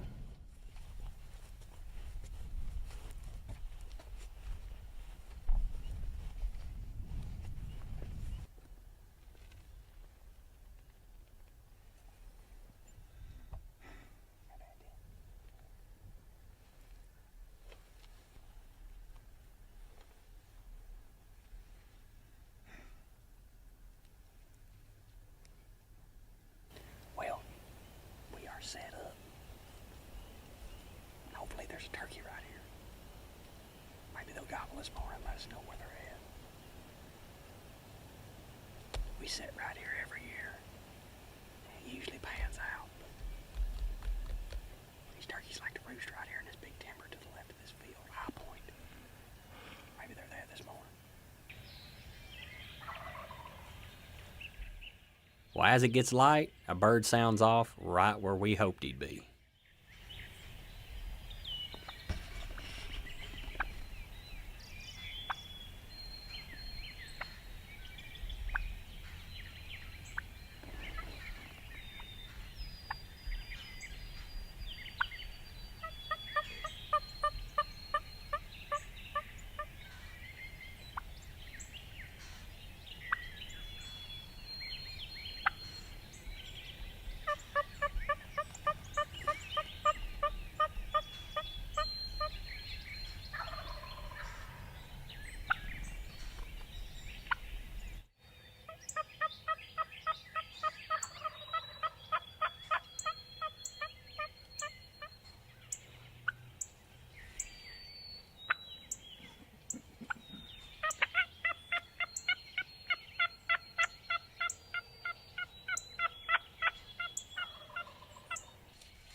Well, I couldn't see the birds because of the angle I'm sitting at, but Dad says that one of the birds pushed the other one in the tree line. So I'm like, what is going on here? You know, I didn't know if they had seen the decoy or not.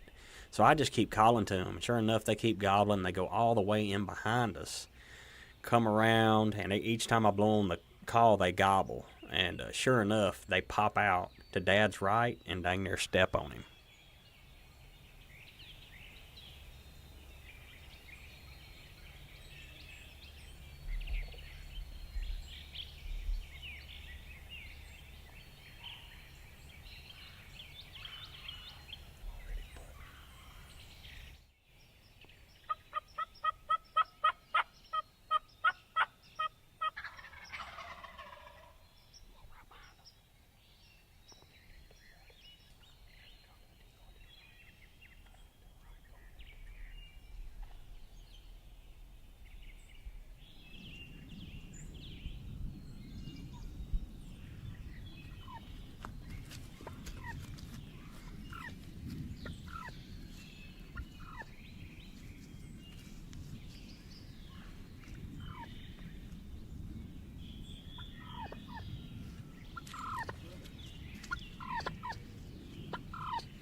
Dude, I thought that wasn't gonna happen there for a second. Whew. Craziness. We ain't been here 35 minutes and we're tagged down in Ohio, guys. These turkeys gobbled as soon as it got light. And they hit the ground. Dad's watching them. And for some reason, I think the boss was pushing the looker around. And they cut in the tree line, go all the way around us, get behind us in this field, start putting. And I think he was putting because that was pushing him around. And they come around us. I mean, they were 5 feet from Dad. And they just kept pushing each other around. Well, the strutter kept pushing the other one around. And they finally saw the decoy, went up to the decoy, got a couple gobbles out of it, got a double it. Oh. Man, what a crazy opener here in Ohio. It's rare that you sit right here and don't hear a bird in the mornings. It's just, it got daylight and I was kind of nervous because I wasn't hearing a gobble, and all at once he hit at some geese, and me and Dad looked at each other. He said, game on. And then it was shortly there after that, this one hit and that one answered. I'm like, uh-oh. I looked at Dad and I said, we might end up doubling up this morning. And it happened.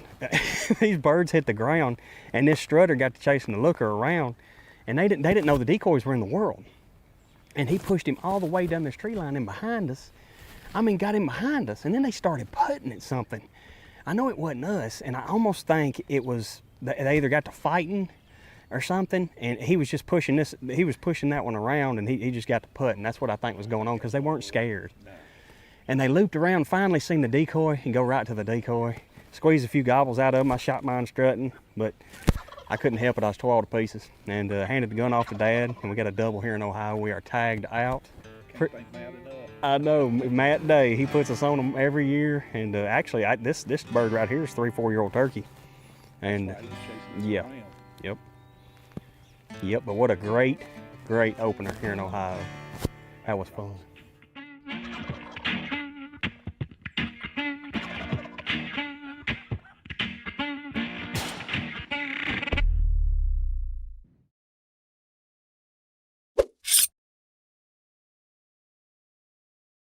All right, we want to talk about a little bit more of a contented type sound, and that's clucking purring is obviously the king of contented type sounds.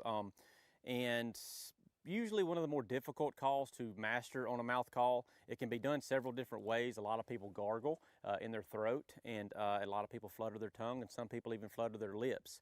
I'm going to demonstrate two of those right now. You can. I'm going to demonstrate the throat gargling method and the tongue fluttering method. The difference in those is, I mean, I don't know, you be the judge.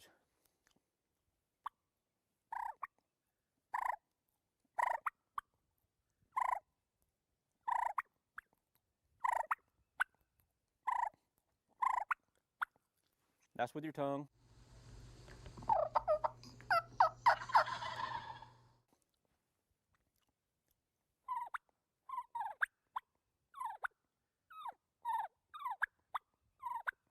And that's with your throat. Obviously, it's both a purring. You can also throw in those whits and whines that you hear me doing. It just comes as second nature. The pips and the clucks and everything, it just adds more personality to the clucking and purring. It sounds like a turkey walking through the woods. A lot of times scratching in the leaves and that kind of thing really sets the stage.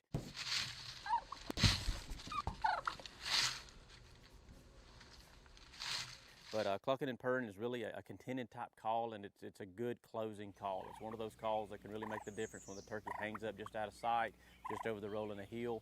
You can scratch in the leaves, do some clucking and purring, and really sell the situation and convince him to come in for a closer look.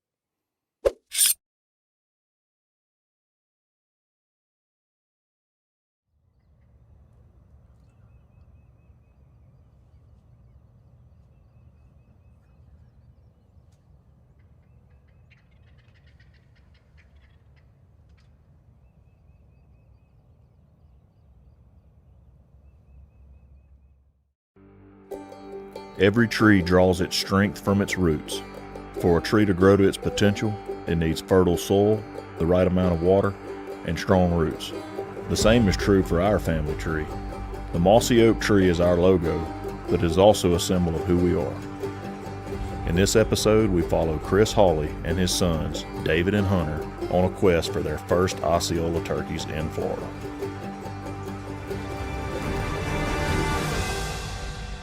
Welcome to Mossy Oak's family tree. So I got started hunting when literally I could walk. I can recall when I was young, 2 or 3, me and my brother outside and my dad, throwing us over our shoulder, and we could go ride around on the four-wheeler or such and riding behind the house. And we had the opportunity, to live on a farm and grow up on a farm. And my mother, she met my dad, and that's where they married. But the story goes a little bit farther back, and what started as a simple handshake evolved into a generation of family friendships. My father-in-law, Bud Nixon, and Toxie's dad, Mr. Fox, Uncle Fox as I call him, were best friends and became good friends. Bud, my father-in-law, was in the cattle business. There's a stockyard there in Livingston, and Uncle Fox would come and buy cattle for Bryan Foods or Mr. B. Bryan, and they became best friends, and the families became best friends. And it's pretty cool because this is going on the 5th generation of Hayeses and Nixons and now the Hawleys that have become very best friends. And so Toxie, when he and Diane and Peggy and myself started having kids, we go on vacations, we go on hunting trips together, we spend Christmases together, and we've continued that through this generation. Now it's pretty cool because the kids are becoming so important in the business that we do. I was incredibly blessed to be, born into a turkey hunting family. My granddad, Bud, he turkey hunted, was very passionate. And then Dad, of course, was a very passionate turkey hunter and a very good turkey hunter.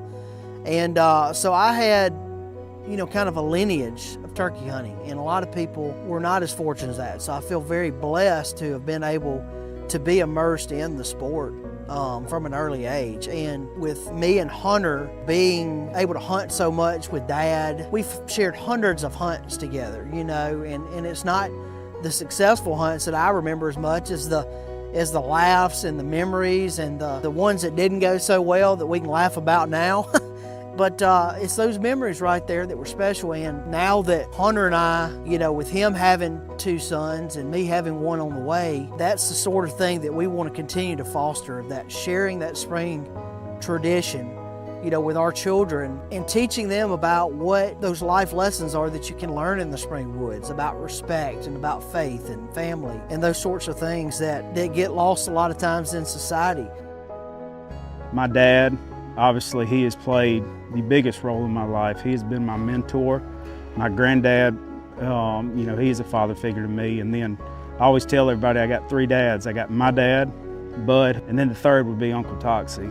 He has played such a influential role in my life, and forever grateful for that. I had a real estate background and had a real estate company, and me and Toxie back in the early and mid-90s began having discussions about, hey, what could we do together in the real estate business?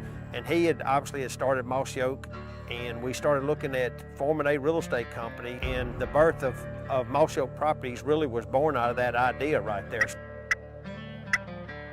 So we started back in 1999, opened up our first real estate office in Livingston, Alabama, and it was called, obviously, Mossy Oak Properties. And in September of 2002, we sold our first franchise office, and it's just been pretty amazing to watch the growth and having so many good folks. Now we're in 28 states and got 105 offices, and so it's been a really, really cool ride. But it all goes back to just really the family values that we had. And what Toxie started with a fistful of dirt, it goes back to back in 1959, I think, when Uncle Fox and my father-in-law and their families became such good friends. And everything that we do, from holidays and enjoying the outdoors and everything, we do it together.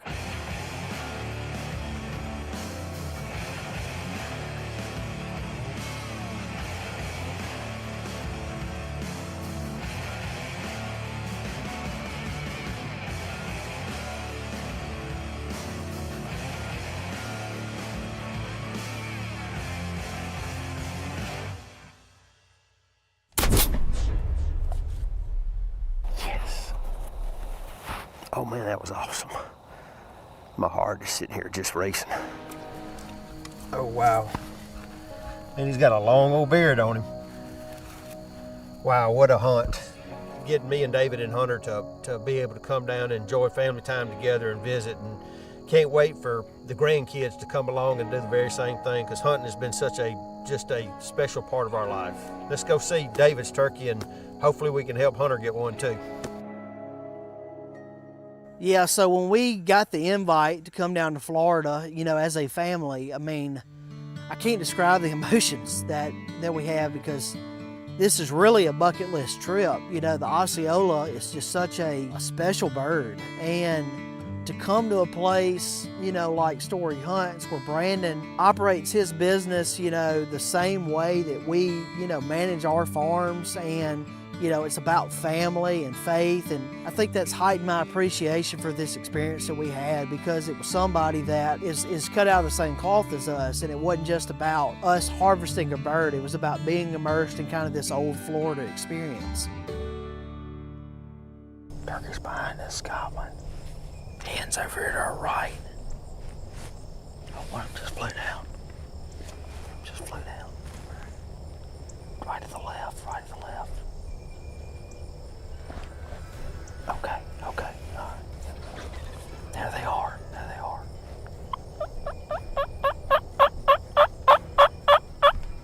Three big longbeards. About 80 yards. She's gonna pull them right in here. Yep. They're coming up the road.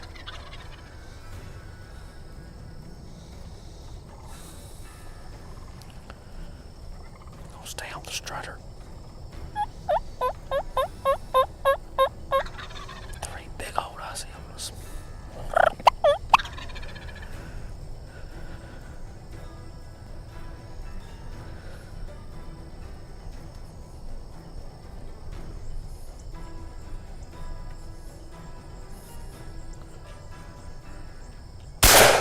Yes, sir. Wow. Man, what a beautiful turkey. I remember the first time that I heard a turkey gobble in the spring of 1995, and it was just like immediately. I immersed myself in the sport. I was not a very good athlete, so, you know, I really became obsessed at an early age. I mean, I'd say when I was 9 or 10, I mean, it hooked me, and I've never let go, and I never will let go, and you know, I still get shaken to my core by the wild turkey gobble, and I'd still go out there and hear them gobble, you know, even if I couldn't hunt, because I think they're that special of a resource. And if there's one thing we can do as hunters that on our deathbed we can know we did right, it's that we kept this sport going for generations, for years and years to come.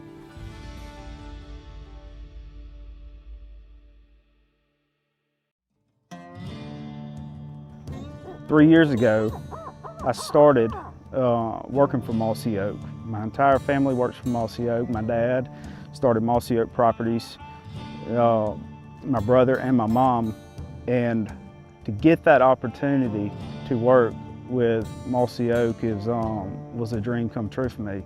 You know, since day one, I lived and breathed Mossy Oak. I was there. I got one true brother, which is my brother, and then I have two other brothers, which I call my brothers as well, and that's Daniel and Neil, and then I have the sister that I never had, which is Sarah Francis. And growing up, you know, there's really not many memories that I don't have with them in it, whether it's hunting, outdoors, or up at the camp at Shamula.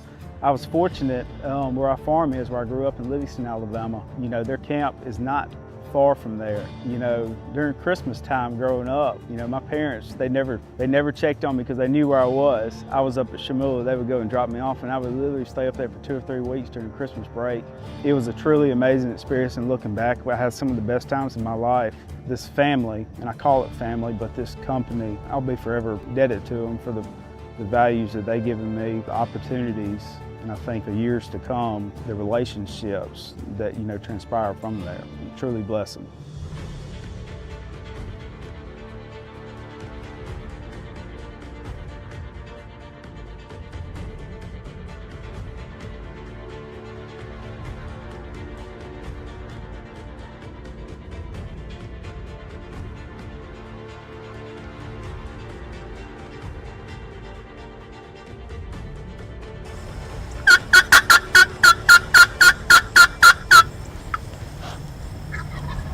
There he is right there.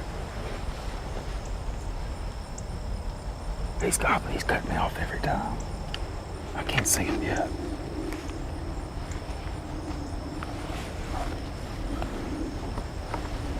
Oh yeah, there he is. There he is. I got him. Yeah, he's coming to the decoys. He's going straight to him.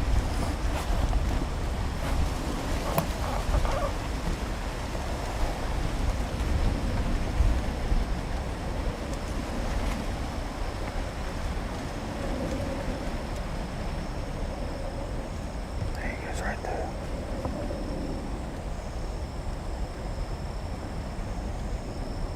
He's strutting right now.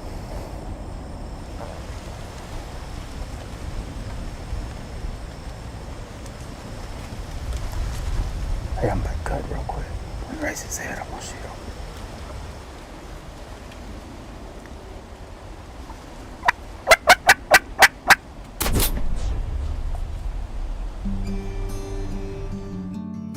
Two people when I think about hunting, I think about my dad first of all, and I think about my brother. Almost every memory I have growing up involved them two. I think the biggest thing about my dad is he made time for each of me and my brother, and he always put himself aside, and I think that says a lot about him. I mean, every first moment I have hunting involved my dad. He's played such a influential role, not just in me, but in my brother and our entire family, and he's always the foundation. And I think hunting is what brings us together. You know, my dad, he constantly says after, you know, growing up when we had a big hunt or something like that and something that he would remember, I always remember him saying, you know, I'll cherish this forever. I think that speaks volumes because, you know, after you have kids, I have a 3-year-old and a 1-year-old boy.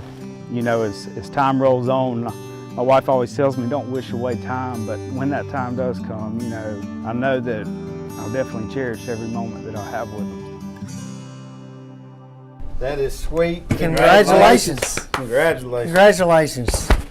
Y'all had a great morning. We did. It's been incredible. Yep. Everything that Brandon said was going to happen happened, and it was crazy. Like Uncle Toxie told me one time, don't guide the guide. Yeah. That was true this morning in our case for sure. The gratitude that I have for those that, you know, introduced me to the sport, my dad, my granddad, of course, being a part of the Mossy Oak family with, you know, with Uncle Toxie and, you know, Uncle Fox and Cuz and Uncle Bill. I don't know what my life would be like if I hadn't been introduced to the wild turkey. I think a lot of who I am as far as character and things like that were lessons I learned in the woods with the wild turkey. My greatest memories and a lot of my greatest friendships have been centered around this sport. Man, I've been so fortunate, and I hope that I can pass this on to my kids and they can pass it on to their kids.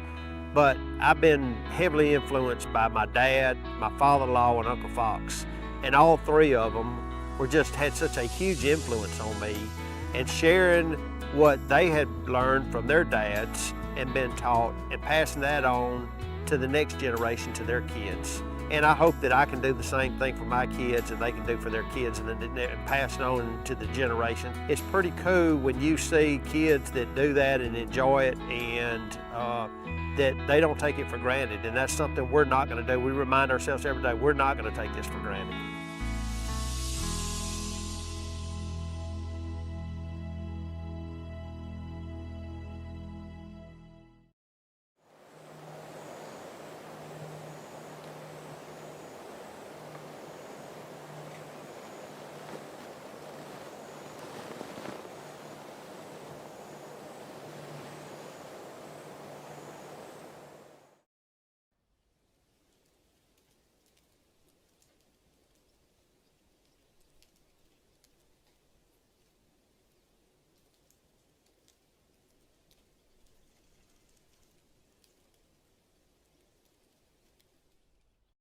Welcome to Texas. Good weather versus bad turkey weather. Close. How much fun was that? Came right into the decoy set. Kill him. Awesome stuff.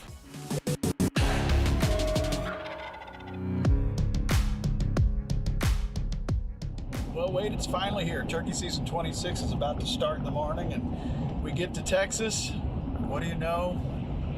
Rain, mist, cold, nasty. Feels like we brought Iowa down here with us, other than the green leaves and green grass. It's super green down here. I can't believe how green it is. It is. So, you know, weather's one of those things, like it might deter us more than it does the turkeys. It might slow them down in terms of how vocal they are, but they're still out there doing their thing, and we'll probably target a field in the morning just because of the weather conditions, and we'll see if they come back there in the morning, because that's one consistent thing with turkeys. When it's rainy and there's precip falling, a lot of times they're going to head to a field. So it'll be a fun week. We're getting wet. Look at this stuff. We got all the tricks, buddy. Yes, we do. Hopefully we get some awesome views. We're actually going to throw this on top of the camera for a little bit of a more wide angle of the kill. So these max views are awesome. They're so handy. Allows for some over the shoulder type stuff, so you could get in tight with the camera, get an over the shoulder type view with this, since it's a little wider, a little bit more backed out than what we would be with the camera. So Plus it's 4K, so I mean it's good stuff. But yeah, you can see the screen, so you can tell what you're filming. Perfect. Yep. Man, I can't wait for tomorrow morning. Good luck, isn't it? That's a great look. Yeah, it looks good. Lost my hat. Gotta find it. Well, let me get my hat. I think it looks good, Mark. Give me something. I feel naked right now. Oh gosh. All right, found my hat. So we're ready to go. Wade and I are gonna go meet Wade Montgomery. He's up to bat this morning. It's opening day here in Texas. Turkey season 26 is rocking and rolling. We're going to have some fun in this episode. This is the first live episode or semi-live episode of the season. So let's go see Mr. Montgomery. And we are off. Turkey season 26 is finally underway. Been waiting for this day for a long time. All right, we're driving over to Wade's right now, but I mentioned the gear giveaway. We're actually calling it the Year of Gear. Over $20,000 in prizes. The big one is a tracker from Bass Pro Shops and a bunch of other stuff that you can read in the comments. So all you got to do to enter is click subscribe to our YouTube page. That's it, and you're entered. So here we go, the Year of Gear. Let's give it away. We're giving it away in December.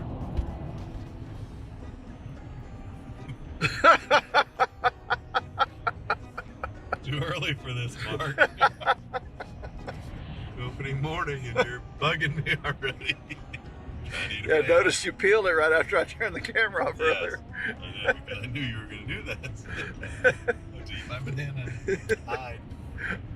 Good morning. Hi, Wade. What's going on, guys? How you doing, buddy? Good. Welcome to Texas. Hey, we're It's happy our favorite time of the year. Oh, isn't it, though? And it's looking good. There's a bunch of birds this year. So. All right, let's go have some fun. Yes, sir. Is weather going to bother us?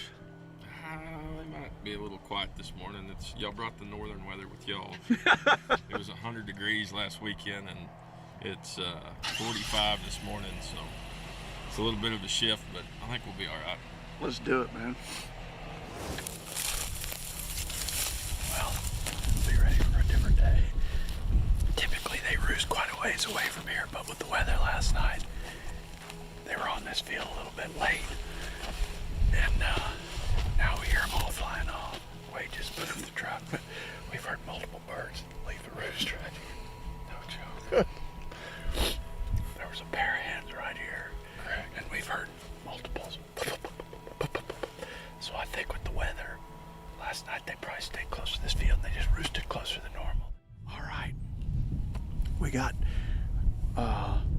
a little too close to the roost this morning.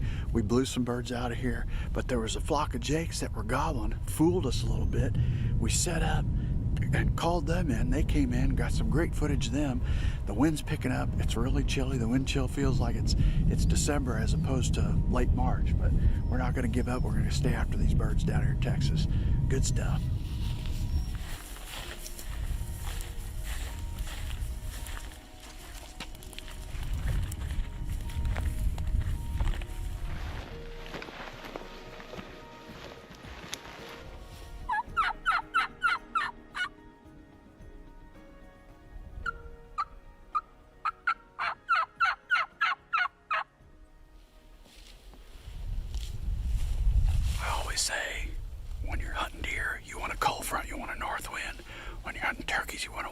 a south wind.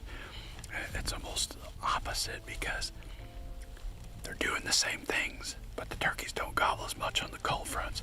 They're feeding, they're moving just like the deer do on a cold front, but they're just not as vocal. You take a warm front, they get a little bit more vocal, especially bluebird days. They feel comfortable in it. So on these type of days, you got to be careful with your calling, because just because you call and they don't answer doesn't mean they're not coming.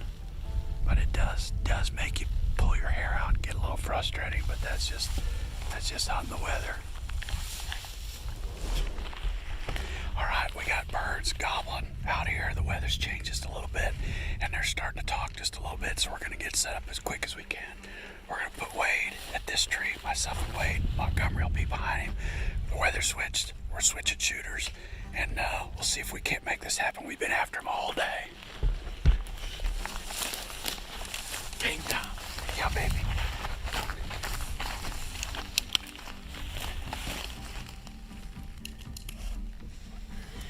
Clouds are starting to break. We outlasted them this morning. Hopefully now that it's starting to clear up, clouds are diminishing. Hopefully we're in the right spot now. Mark and Wade are behind me float calling, so hopefully this is the time.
Sorry about that first shot, they were close. We got him on the second though. Good shot, buddy. That was fun. Awesome stuff. Man, it did, man. It turned on as soon as these clouds left. Boom, it's on. Let's go. They were tight, but man, that was my heart racing. The first turkey of the year, and I could feel it. That was awesome. So much fun. That was fun. It's just beautiful. Nice big turkey too. Look at that. He's got good spurs. Awesome, dude. What a difference good weather versus bad turkey weather will do. Warmed up a little bit, these turkeys got right. I have in my hand here 5 of the Elite 6 series. I'm missing the spur because I pulled it out and started running it last season. But those particular calls are calls that myself, Paul Butsky, Tad Brown, Ricky Joe Bishop all work together to come up with the stretches, the reed thicknesses, the cuts, and design that to make it an easier call to get better sounds out of from HS Strut. I'm gonna run a Ghost XL. It's the call that I'm running down here in Texas, and just give you some examples of a call that's easy to run straight out the middle. I love that little cut right in the middle. It allows you to get that natural high into a low.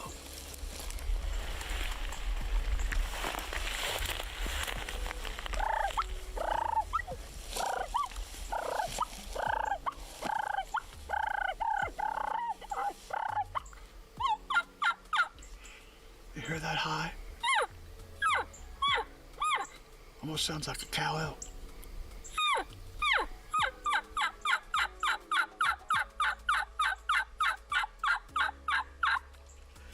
And I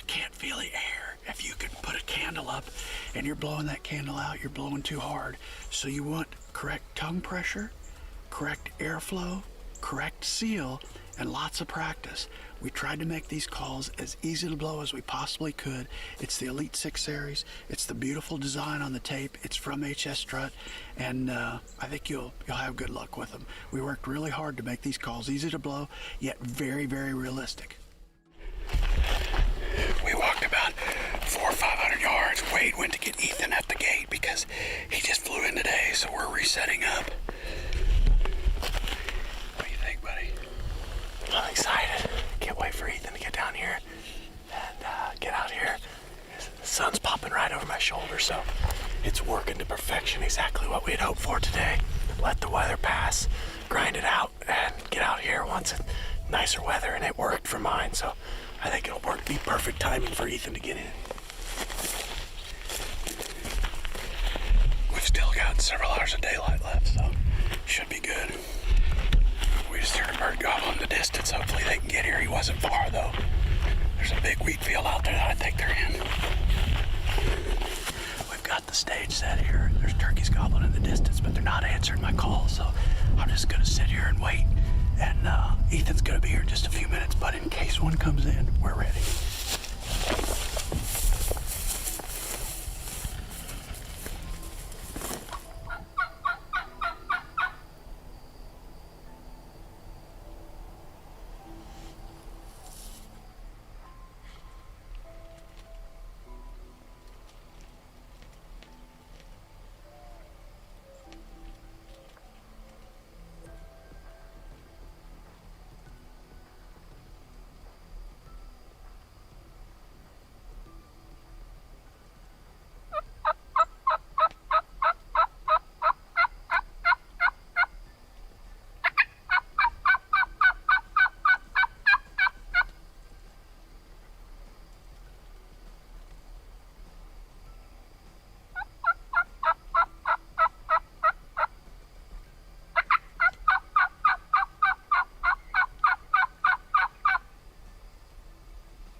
Great shot, Mark.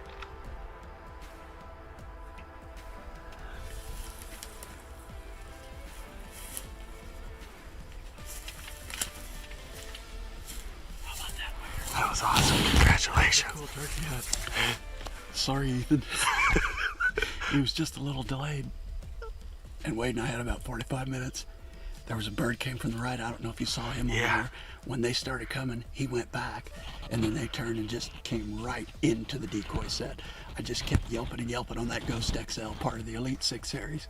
And I mean, they worked in like a charm. I mean, they looked like three avian decoys standing next to our decoys. Yeah, that was beautiful. so awesome. Wade killed about, I don't know, an hour and a half ago or an hour. And now the sun's out, the weather cleared, and whether or not, we got it done. Congrats. Waiting for the good stuff to get here. Congrats. Awesome. How much fun was that? That was beautiful. The sun finally poked out. It did. Great shooting.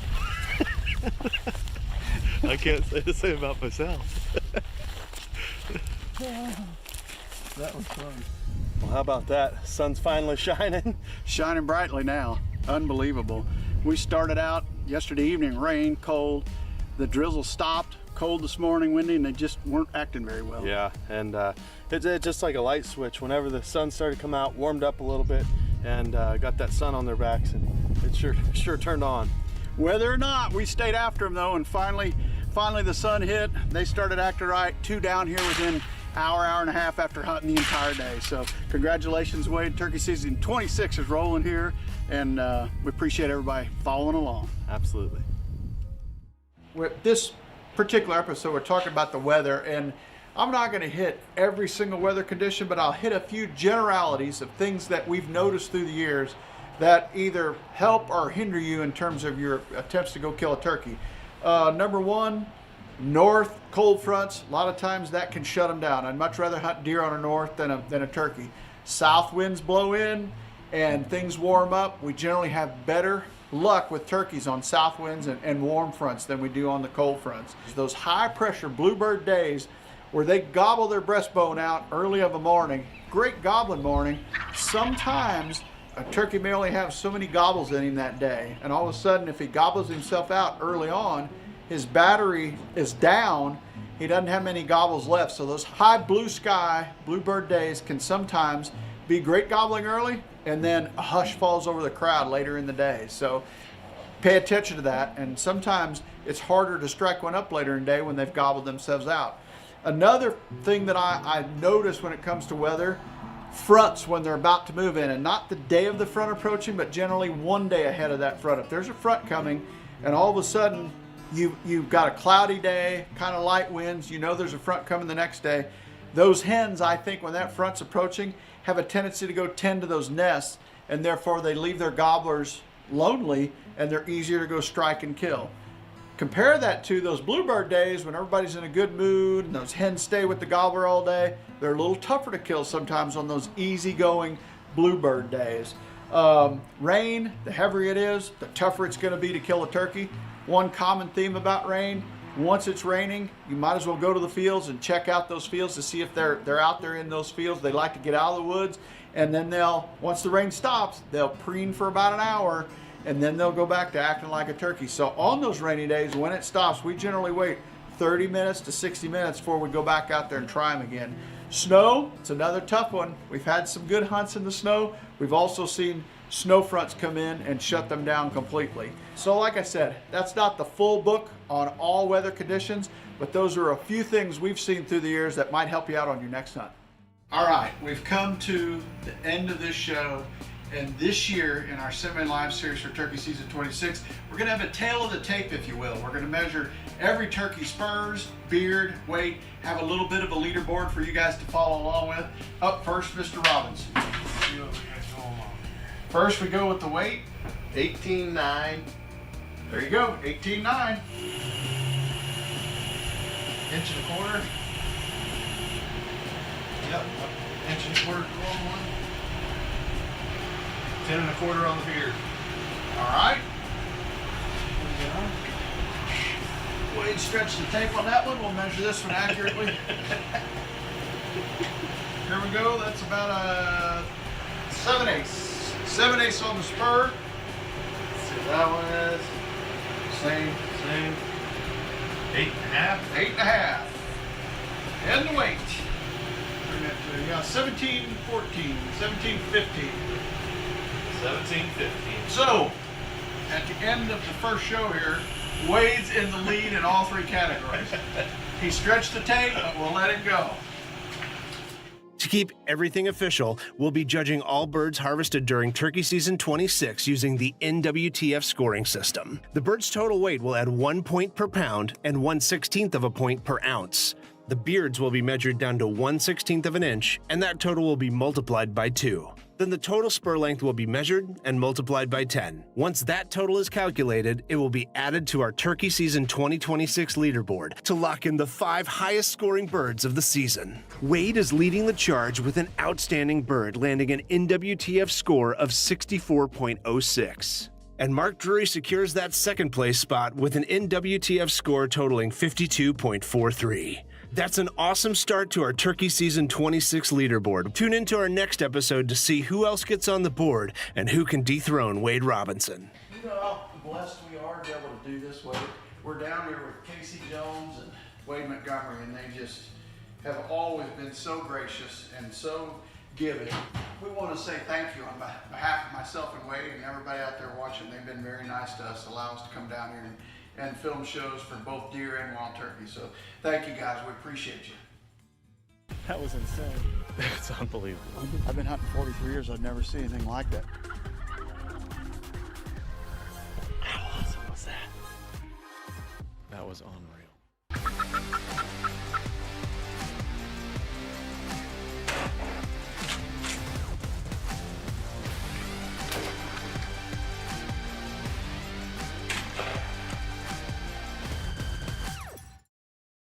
To 100, I don't think I lose my enthusiasm.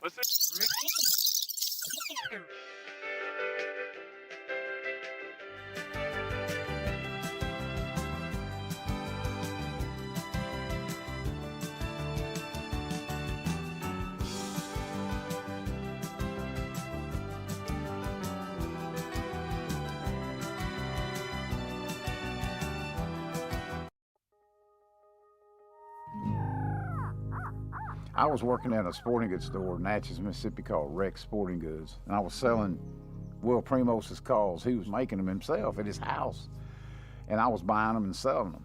And the first camcorder that came into my hometown, Natchez, Mississippi, was at Sears Roebuck, and a buddy of mine bought it, and we immediately took that thing and, you know, covered with camo and all that because I wanted to film a turkey hunt. It was the most fun. I still have the first 2 VHS tapes I ever shot for a whole season. And of course it was horrible. You know, it was, you know, would make you seasick and all that kind of stuff. But once I shot the whole thing full, I'd send it to Will. Say, look at this, because we're always using his calls.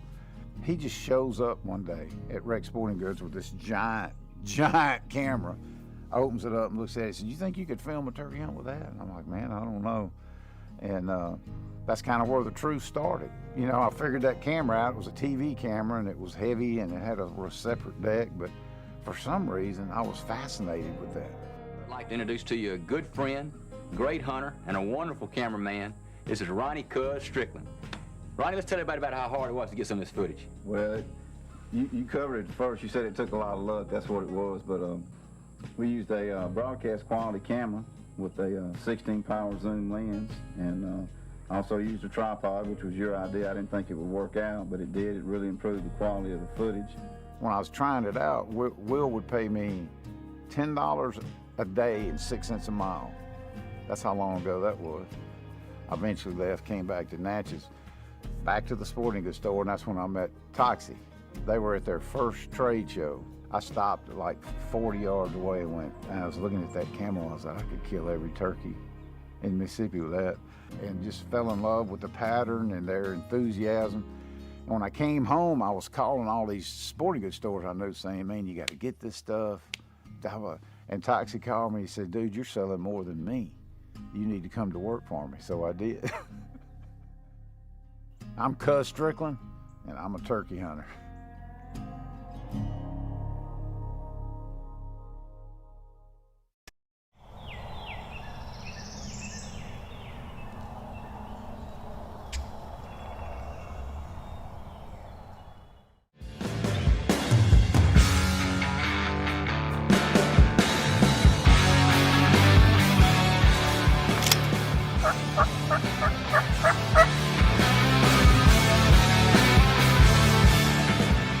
was gangster, is what that was.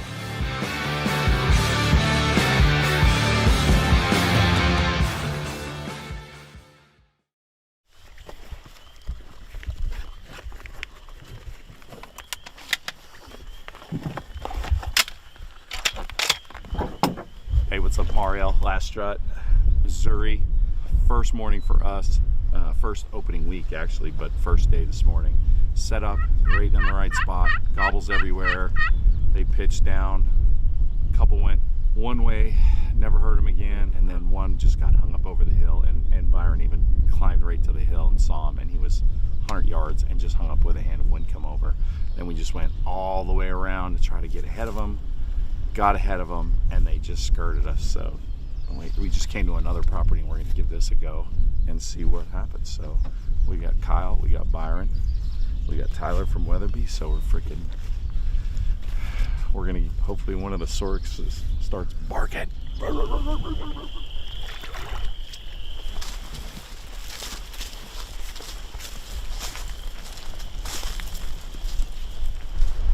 trail right here, that's where they always come down to get to everything.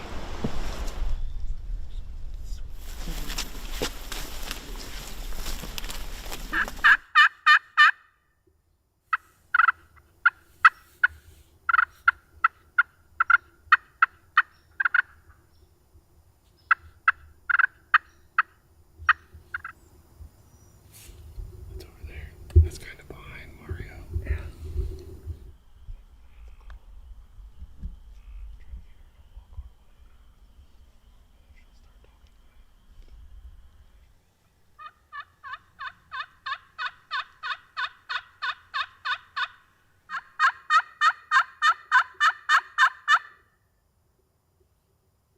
Here he comes, over the hill, right now, straight up front.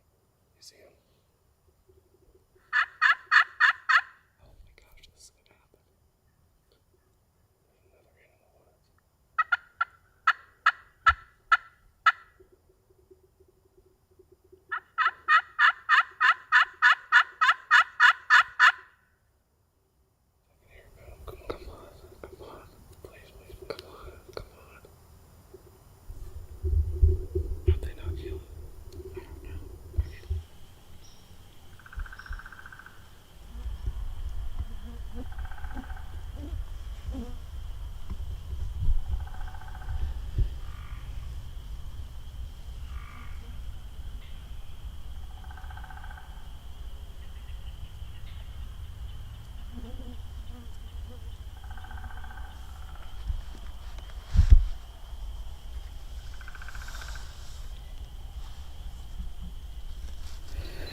So I get up around the corner. I can't find Kyle. I thought he was here. He's around the next bend. So I go to the corner, start coming up, and I'm like, hey, where you at? And he's like, Tss.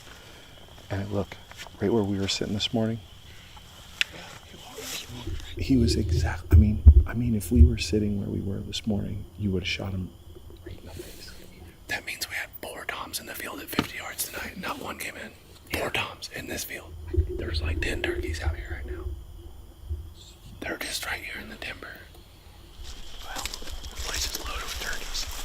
We're gonna set up here tomorrow morning because it seems like they keep funneling through this area. So that's the plan. Hey, what's going on? It's Mario from Final Approach. And when we travel and we're on the road and we're trying to put big toms in the dirt, the reason that we're doing it consistently is Federal Ammunition. They have a wide variety of gauges, payloads, shot sizes, speeds, whatever you need for turkeys, they got you. If we're shooting heavyweight 410 for an Eastern in the thick timber, or how about 3rd degree for a Rio in the Great Plains or a Merriam up in the high country, they got it for you. If you're trying to finish your Grand Slam, yes folks, they have an ammo called Grand Slam. So if you're trying to do that with a Gould's or an Osceola or an Oscillated, they got you covered. If you want to put giant fans and longbeards on your wall, go to federalpremium.com and check out Federal Ammunition.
Let's go. Big old freaking beard. First Easter. That's a good one. I had so many opportunities until like. He's got massive, nice old freaking thick beard. Look at that. That is thick. Look at that. That is a big bird. Man, that was perfect, dude. He came in just, he came in so perfect spitting. I love it. Well, long 3 days. Long 3 days. It's been brutal. Yeah, we've been chasing him on that new place, and every step we were just one step behind. Yeah. This was a good morning though. A good way to redeem ourselves after some headaches. It's a little different when you get to go about a mile deep into the Grand River bottoms. It's a different show out here. Yeah, no, it definitely was, and he pitched down and he put it down right. So he did. That was something else. So thanks again, bud. Absolutely. I'm glad we finally got to make contact with one. It's been a chase. Yeah, it's been a chase to say the least.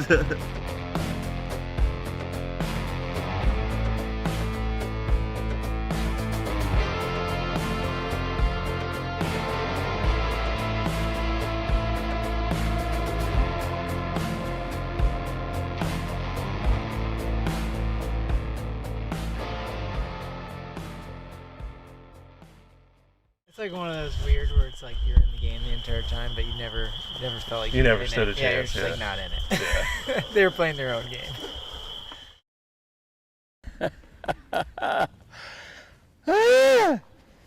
Good, dude. Oh, I love it. See, I could. You okay? You need a sedative? Well, there you go. Week 10 in the books, and that's it. But guess what? It's been a fun ride. And if I had to guess, I'd say we're probably going to do this again next year. It already has a good ring, Mossy Oak Turkey Season 2027. Anyway, hope you enjoyed those 10 episodes. The 10 Commandments, maybe that got a little grin out of you, but from everybody at Mossy Oak, thank you for watching. Safe hunts. We love you guys. See you right here next year.